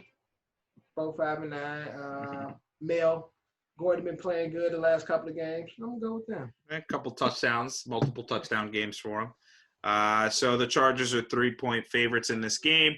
Over under is 48.5 points. Are you going to get a healthy Keenan Allen? Austin Eckler isn't fully back to strength, but I think this is the week that he is. Give me the Chargers. All right. Next up, we got a good game. Divisional game. We got the Rams versus Seahawks. Johnny, who you got? Seattle. Drew, who you got? Such a fanboy. Seattle. Kev, who you got? The Rams, Seattle? Yeah. Yeah. Rams Right. is also the Jets, so I don't understand how you're going to pick them. Okay. You lost to your team. Your team got its first win. That's I'm hard. telling you, Sean McVay and Bill Belichick made a deal Who you got, under Kev? the table. The Rams, Seattle, right? Yeah. Rams. I got Rams as well. Finally, Kev. Thank Yeah. you for finally giving up on that garbage-ass, suspect, bullshit, defense-ass team. Remember when Kev had them in his, top 3? He said the fucking Seahawks are better than the Packers. Seahawks are, latest odds says they're 1.5-point favorites in this game, which is too fucking close. Rams are definitely embarrassed by losing to the goddamn fucking Jets. No, they're gonna Aaron turn- Donald is going to have a fucking monster game, as Kev said. Jared Goff still kind of sucks, but Cooper Kupp's going to have some points. Cam Akers is out. Henderson's a pretty good running back to back You him at up. the crossroads? Give me the Rams. All right, next up, another division game. Playoff contention game. You got the Eagles versus the Cowboys. Johnny, who you got? Eagles. Drew, who you got? Dallas. Kev, who you got? Eagles. Shit is gonna be a smoke show, bro. Smoking Cohibas. And I got the Bruh. Eagles as well. Yeah, who you got? What's the spread? Latest odds are saying that the Cowboys are the dogs in this one. 2.5 points over under 49. Give me Jalen Hurts and the new look Eagles. Lone Wolf in it. All right. Sunday night football. We got a great matchup. Great game. Ooh. Let's see. Titans versus the Packers. Who do you got? Johnny. Johnny. I'm going to take Yeah. Tennessee. Drew, who do you got? Packers. Oh, Kev, he who okay? you got? or is he faking? Titans. Oh, he's fine. I have Green Bay as Oh. well. Ed, who you got? What's the spread? I am. Ooh, that did not look good. Bro, get your big ass up, man. I ain't do nothing to you. That didn't look good. Down goes Braun. Down goes Braun. It doesn't look good, but he walked off pretty fine. Anyway. Ain't nothing wrong with his big ass. He tweaked the shit out his left ankle. He tying the shit out his right one. Right, ain't shit funny wrong with as that. See, hell. that's that shit, man. That's what I'm talking about. Again, Funny as shit, yo. LeBron be like, "You want to go get a beer after the game?" I'll be like, "Nah, dog. Like, I'm all right, man. I want to hang out your fucking bitch ass." Because he'll be complaining the whole time. Yo, I really rolled my ankle. Like, I really rolled that shit. I'm like, shut the fuck up, Brian. You gonna play tomorrow? Nigga, Line ass. sound like yo dumb ass. Shut the fuck up. Next. Yeah, I think that's why I don't like him. Too many similarities. Okay, so Packers, Tennessee. Latest odds: the Packers are 3.5-point favorites. Derrick Henry, Aaron Jones, Ryan Tannehill, Aaron Rodgers, AJ Brown, Devontae Adams. It's gonna be a great game. and Jonnu. Fuck, man. These teams It's gonna be a are good game. they're very similar. But you know what? I'm riding my coattail with the Packers. Give me the Packers. All right, and last up, but definitely not least, we got Monday night, Buffalo versus the Patriots. Johnny, who you got? Buffalo. Okay, so then we gotta go around. I just wanted to. Yeah. All right, Okay. Bills. Yeah, we gotta get John out the I way. just had to get Johnny out Yeah. the way. 1, 2, 3. Bills. All right, Okay. And again, finally, Bills are 7-point favorites in this game, over under 45. Josh Allen's really good. He's just really good. Cam Newton. Hey, don't forget, Adam Schefter tweeted 31 other teams passed on Cam Newton. Yeah. I think the 31 other teams were spot on that analysis. No, Cam's it not wasn't. good. But that's He's not gonna always end up like RG3 and fucking Gino. Well, RG, He's gonna be a backup. He's gonna be a backup. Okay, I was about to say he got a job. He's gonna be a backup, is what I'm saying. He's gonna be a backup. This Gino got a job too. Gino backs up Russell Wilson. Again, they got backup. That's just crazy. Fucking Cam's gonna end up backing up fucking Jalen Hurts in fucking Philly. Honestly, like that's what it's turning into is like the younger, like pretty much the team that Geno Smith, the whacker version of Russell Wilson. Maybe go to the Chiefs. Maybe go to the Chiefs. Yeah, exactly. Can't back up like a bum, bro. Like, that's why I said the Chiefs. Cam, yeah, exactly. Cam being behind Pat Mahomes, Cam would be more than you'll see Cam on the sidelines smiling. Hype. Yo, you know what my favorite is? Jacoby Brissett, the backup for the Colts, obviously traded from New England. My favorite. Fuck out of here, Jacoby. I love Jacoby because Jacoby's gonna hook off on somebody, bro. Like, but Jacoby, he comes in and all he does is the hard count on 4th and 1. But Jacoby be coming in and be like, Jacoby's a decent quarterback though. No, I think he's great, but Philip Rivers came in and took his spot. But all he does, he gets fired up when he just draws the offense, the defense off sides. Like that's his shit. Like he's just like, and they jump off. He's like, fucking yeah, let's go. They always put wherever he go. He like the other kid that used to be on the Chargers. I can't remember his name. Black dude. I'm drawing blanks right now. Oh, Tyrod Taylor. Tyrod, yeah. They always lose their job. They always put them somewhere for another motherfucker to take their job. Or another white man to take their fucking job. Right. Niggas did Tyrod dirty, son. I'm telling you, that fucking doctor had him on his fucking had fucking Justin Herbert on his fantasy team. Facts. He took that needle and went. But that's our picks for Week 16. Look at the picks. Here they are. We'll get DQ's picks and add it right here as well. Here in our last leg of the pod, and that's Fab 5. Now, as you know, if you've been listening and watching, we have been recapping the year. 2020 is almost over, man. So, in light of everything that's going on, we recapping some of the biggest moments in sports.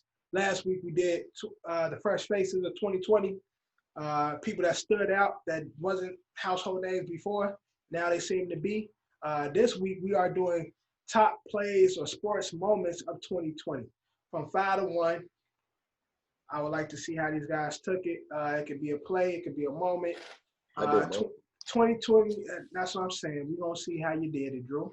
So kicking us off from 5 to 1, Drew, at number 5, what you got? Joe Kelly getting at my number 5. Joe Kelly getting suspended for 8 games for pitching at the Houston Astros. Great.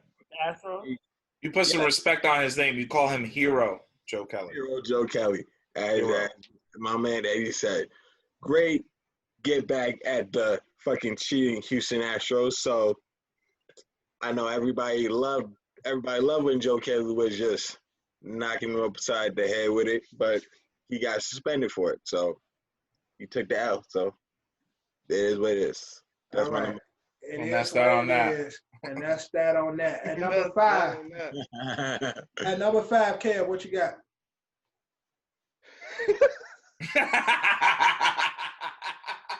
Yo, come on, I'm tired, bro. At number 5, I got Jets winning a game. Oh my God! Jokes on you. Why are you laughing, Drew? You see, that's that Raven fandom. That's Nah. Jets winning the that's game, fucked up. bro. I put that It's shit fucked at up, number man. 5 because Yeah, quickness, it's fucked bro. up. It's fucked up. Oh shit. Fucked up. Not funny, man. And Cool. you know where his loyalty lies. Yeah, it just came out. Just like the Ravens, Drew's a My fraud. loyalty lies with the Jets and the Ravens. All right, And the Ravens. Ed, at number 5, what you got? I honestly am getting sick and tired of saying this, but the Bubble Suns. Suns in the bubble. Yep. John, number 5. Number 5, AD traded to the Lakers. Okay. Big moment for the Lakers fan. For Lakers Actually, Nation. come out. Wait, time out. That happened in summer 19, right? Because Right. It's the 1920 season. All right, so you took an L. Next. So, John, you got something quick?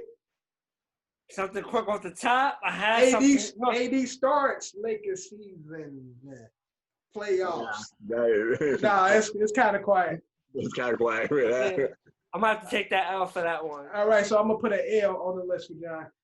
Number 5, I got Simpatico with Ed.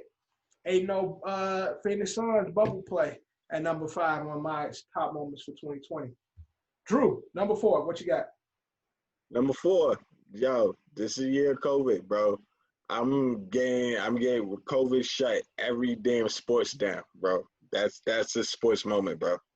Okay, so Rudy Gobert, that's what you mean. Rudy Gobert. Yeah, he. Why you saying like Rudy Gobert? We can do it like that. Rudy Gobert shuts the whole sports down. Rudy Gobert. No, that's how I say his name, Rudy Gobert. Gucci. All right, Johnny's boy. You can do it like that. It's a year of COVID, so the whole sports got shut down. Everything got shut down. Gotcha. It's sports, man. All right, Kev, number 4, what you got? I just wrote down like D Book winning 5 straight games, but I figure I guess it was the whole team that did that. But yeah, I got D Book 8 straight wins. The Suns, I'll add that. Bubble Suns. Don't call him Devin. All right, Eddie, at number 4, what you got? My number 4, and I had to throw in the sad one, but remembering Kobe, honoring Kobe. I was gonna put that on my list, and then also / Lakers winning the championship for Kobe. I was gonna put that on my list for Kobe. Yeah, I didn't want to. That would have been number 1, but I didn't want to put that. To me, that was the biggest sport moment. To me, it's number 1, but I feel like I have to put it on the list because it happened. Honestly, it was the start of like, hey, yo, fuck 2020. Right, that ass. I feel you, Ed, but I was really gonna put that as number 1 on my list. So I was like, damn. I wanted to do the same thing, but something bigger. I left that sadness. Yeah, right. I tried to. That was the biggest moment for sports for me this year. Like Ed said, that's when we was like, yo, 2020 is about to be a fucked up year. Mm-hmm. So like that shit kicked it off. But I'm like, yo, I can't put this on my list. I'm gonna mention it, but I'm not gonna put it on my list. John, at number 4, what you got? At number 4, but also I came up with a quick 5. I can send it to you instead of putting the other. Say your 5. Say your 5.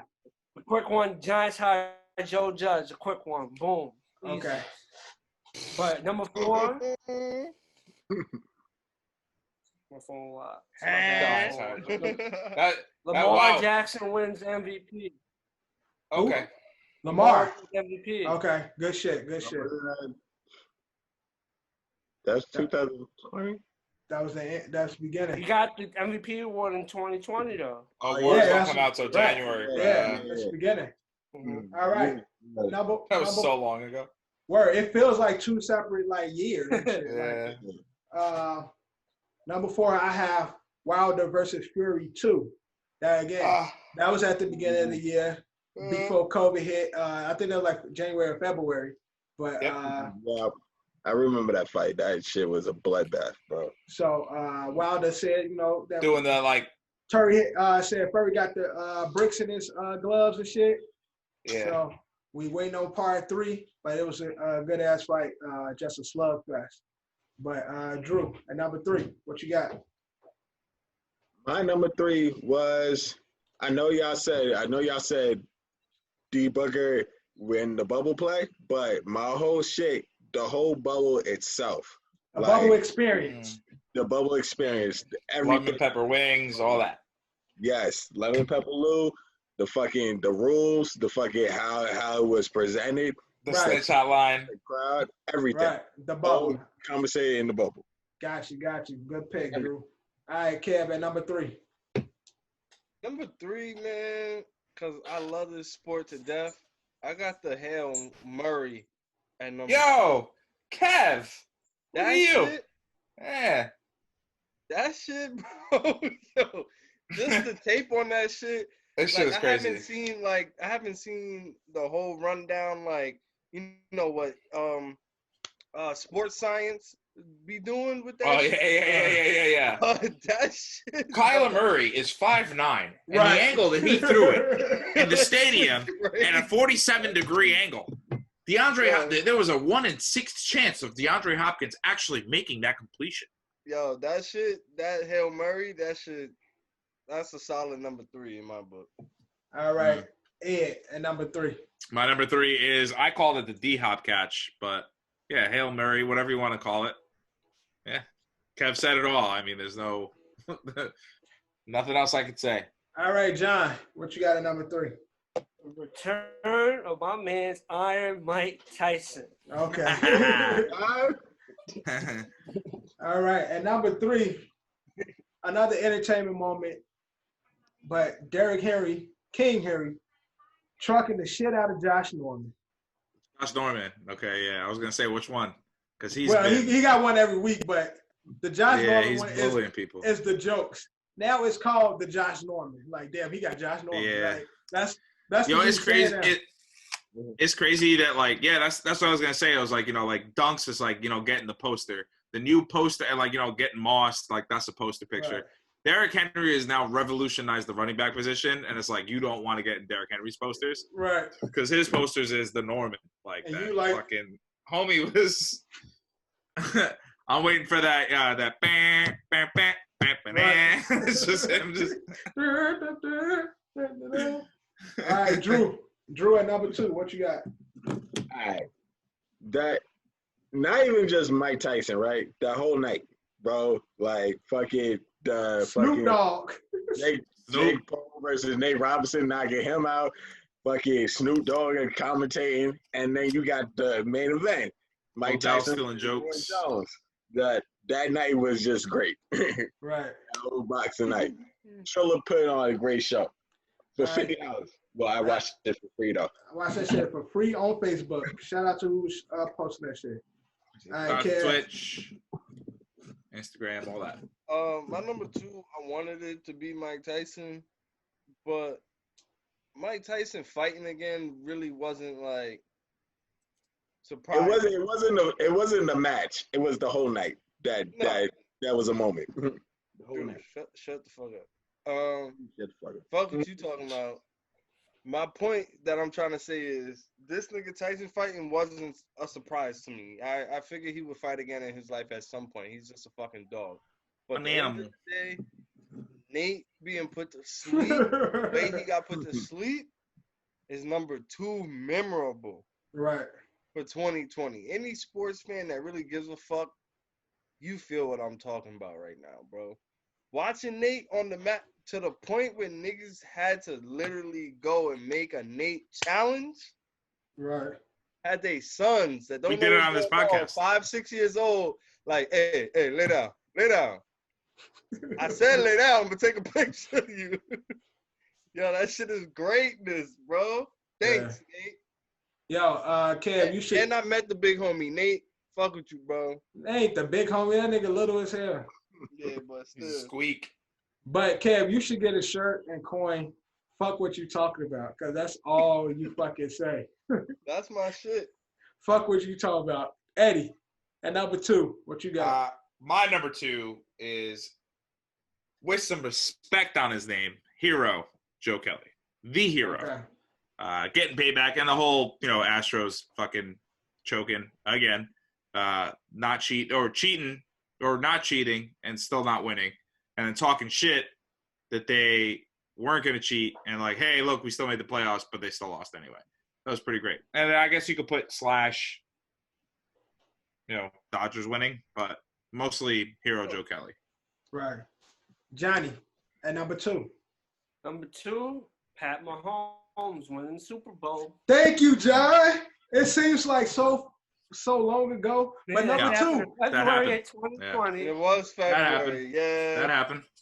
Number 2, I also have Chiefs winning the Super Bowl, man. Andy Reid getting that ring. Pat Mahomes getting that ring. You almost forget that they overlap into the next year because they don't record it as right. No, they recorded as the 2019-2020 season. Yeah. But the way I see it is that's the 2019 season.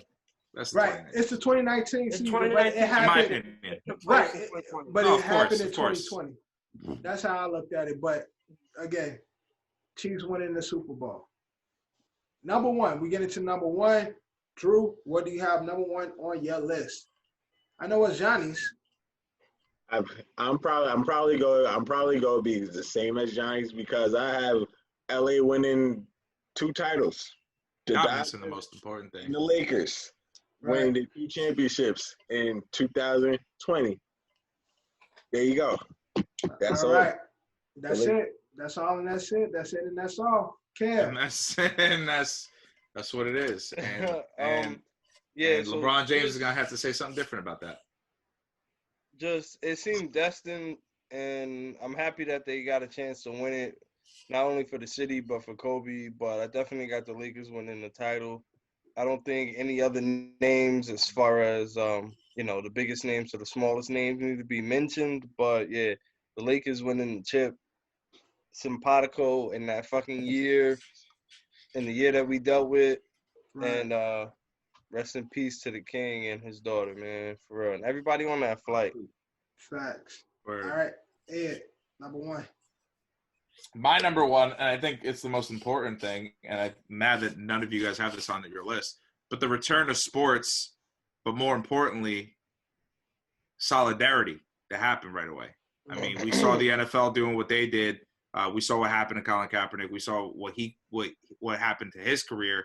But to see, people automatically go, well, I don't watch the NFL anymore because of, the kneeling and all that. But for baseball to come back, white nationalists, sorry, can't watch baseball. Sorry, can't watch NASCAR. Sorry, can't watch hockey. Everyone backed everyone up. Obviously, the NBA being big parts of it. But again, and back to, I think I even mentioned him before, but the emergence of Mookie Betts in that too, because he was pretty much the forefront of the entire thing. With him starting the baseball season with him on his knee and his teammates around him supporting him, at either kneeling and or with their hands on his shoulder. Mm-hmm. All right, and sports came back. We didn't think we were gonna get that. The start of this podcast is my number 1. Here, a quick thing before I get number 1. Pod started because of COVID. Yeah, 2020. Yeah, that's an honorable mention. We got a shout out to OSN 2020. That's funny. We didn't put that. None of us put that on our list, but we got to shout it out. Because we ain't shit. Yeah. Quick thing. Kev asked Marcus Saul didn't take no shot, so he finished with 0 points, 1 rebound, 1 assist, and 5 fouls. Good Marquee Miss, bro. No word. It's all good. Better days. Yeah, Gasol, bro. He gonna eat. But he's gonna do his job. Obviously, my number 1 moment is the Lakers. Lakers winning it for the Mamba, winning it all. That's my number 1 sports moment for the year. Yeah, my number 1 is the combine of everything everybody said. LA sports, from Mookie Betts, from the solidarity for the beginning of sports again, from the bubble play, from the Lakers taking it, from the Dodgers taking it. Just LA has really did their thing this year. LeBron being a big face when it comes to Black Lives Matter. Just LA really did their shit during this COVID bubbles season of sports. So number 1 is definitely LA sports. and they brought home 2 rings, like Drew said. 2 rings. So got to get big up on that. And that is our episode, OSA, episode 36. Now, before we get out of here, this is our holiday episode, right? Christmas episode. Uh-huh. Oh, boy, here we go. Dev about to spit some bars for y'all. No, what's worse? You missed the beginning of this. Uncle Dev, come bearing gifts, man. It's a holiday, man. So, y'all ready for y'all gifts? Let's see it. Are you sending these to us, too, or no? This nigga cheap. He ain't finna mail them shit. Hell no, I ain't mailing shit. This is a pod special. Okay. He's not sending us stuff. All right, so Give him a first up is my son, Drew. You know I love you, son. Between your ashy hands and your lonely nights, I know you need this more than me. So for you, some Jergens? I got some lotion for you, bro. Nigga, that shit open already. It's halfway used, but you know I feel like you need it more than me. So I'm gonna save the rest. I'm gonna save the rest for you, bro. So, oh man, this is gonna go bad. Yeah. All right, who else? If you did Drew first, I can't even imagine what's next. Now, I love you, Ed. Mm-hmm. We speak a lot off pod about code switching. How you're the king of the code switch, bro. I really am. You just, you work well in many groups, and sometimes I just personally feel like when you with us, you good, but when you amongst the white people, you don't always feel in. So for you, I got some crackers. So whenever you amongst them, at least you got your own. You don't have to fit in. You got your own. Yeah. You can take home with you every Love day it. and enjoy. Love it. Thank you. I appreciate it. Release the cracker inside you. All right. Thank you. All right. Who else? What else? My son. Now, my son DQ. You ain't here. You gonna listen to it, but DQ. He don't be feeling well. Like I said, he's dealing with a bum bump. He was messing with some thought, and he kissing on the mistletoe, and he got a bum bump. Hopefully, we have him back next week. But for him, I got some emergency. I don't know if this is gonna help with whatever he's dealing with, but at least this will make him feel better in the intro. So, DQ, hope you feel better. All right. And then for last but not least, my other kids, Johnny and Kev, y'all gonna have to share these gifts, right? Y'all can pass them. Johnny, you get it from Sunday, Monday, Tuesday. Kev, get it the rest of the week. You need them more. All right. I got some shaving cream and a razor. Johnny for your face and Kevin for your head. Y'all gotta figure this out. This nigga's dumb as hell. Y'all figure this out. How y'all gonna do this? But both of y'all need it. So just showing my support and love. But yeah, that's what I got for y'all. And Merry Christmas to all the people listening. Yeah.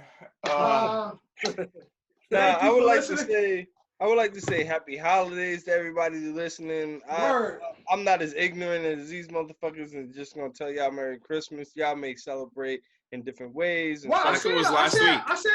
He said at the beginning. Happy holidays. In the beginning. We love y'all, always say. Like I was saying, happy holidays, Merry Christmas, Feliz Navidad, Happy Hanukkah, Happy Kwanzaa, whatever you celebrate. Happy total Toyota-thon. All that. That's the thing. all that stuff. But again, this is the holiday episode of the OSA, episode 36.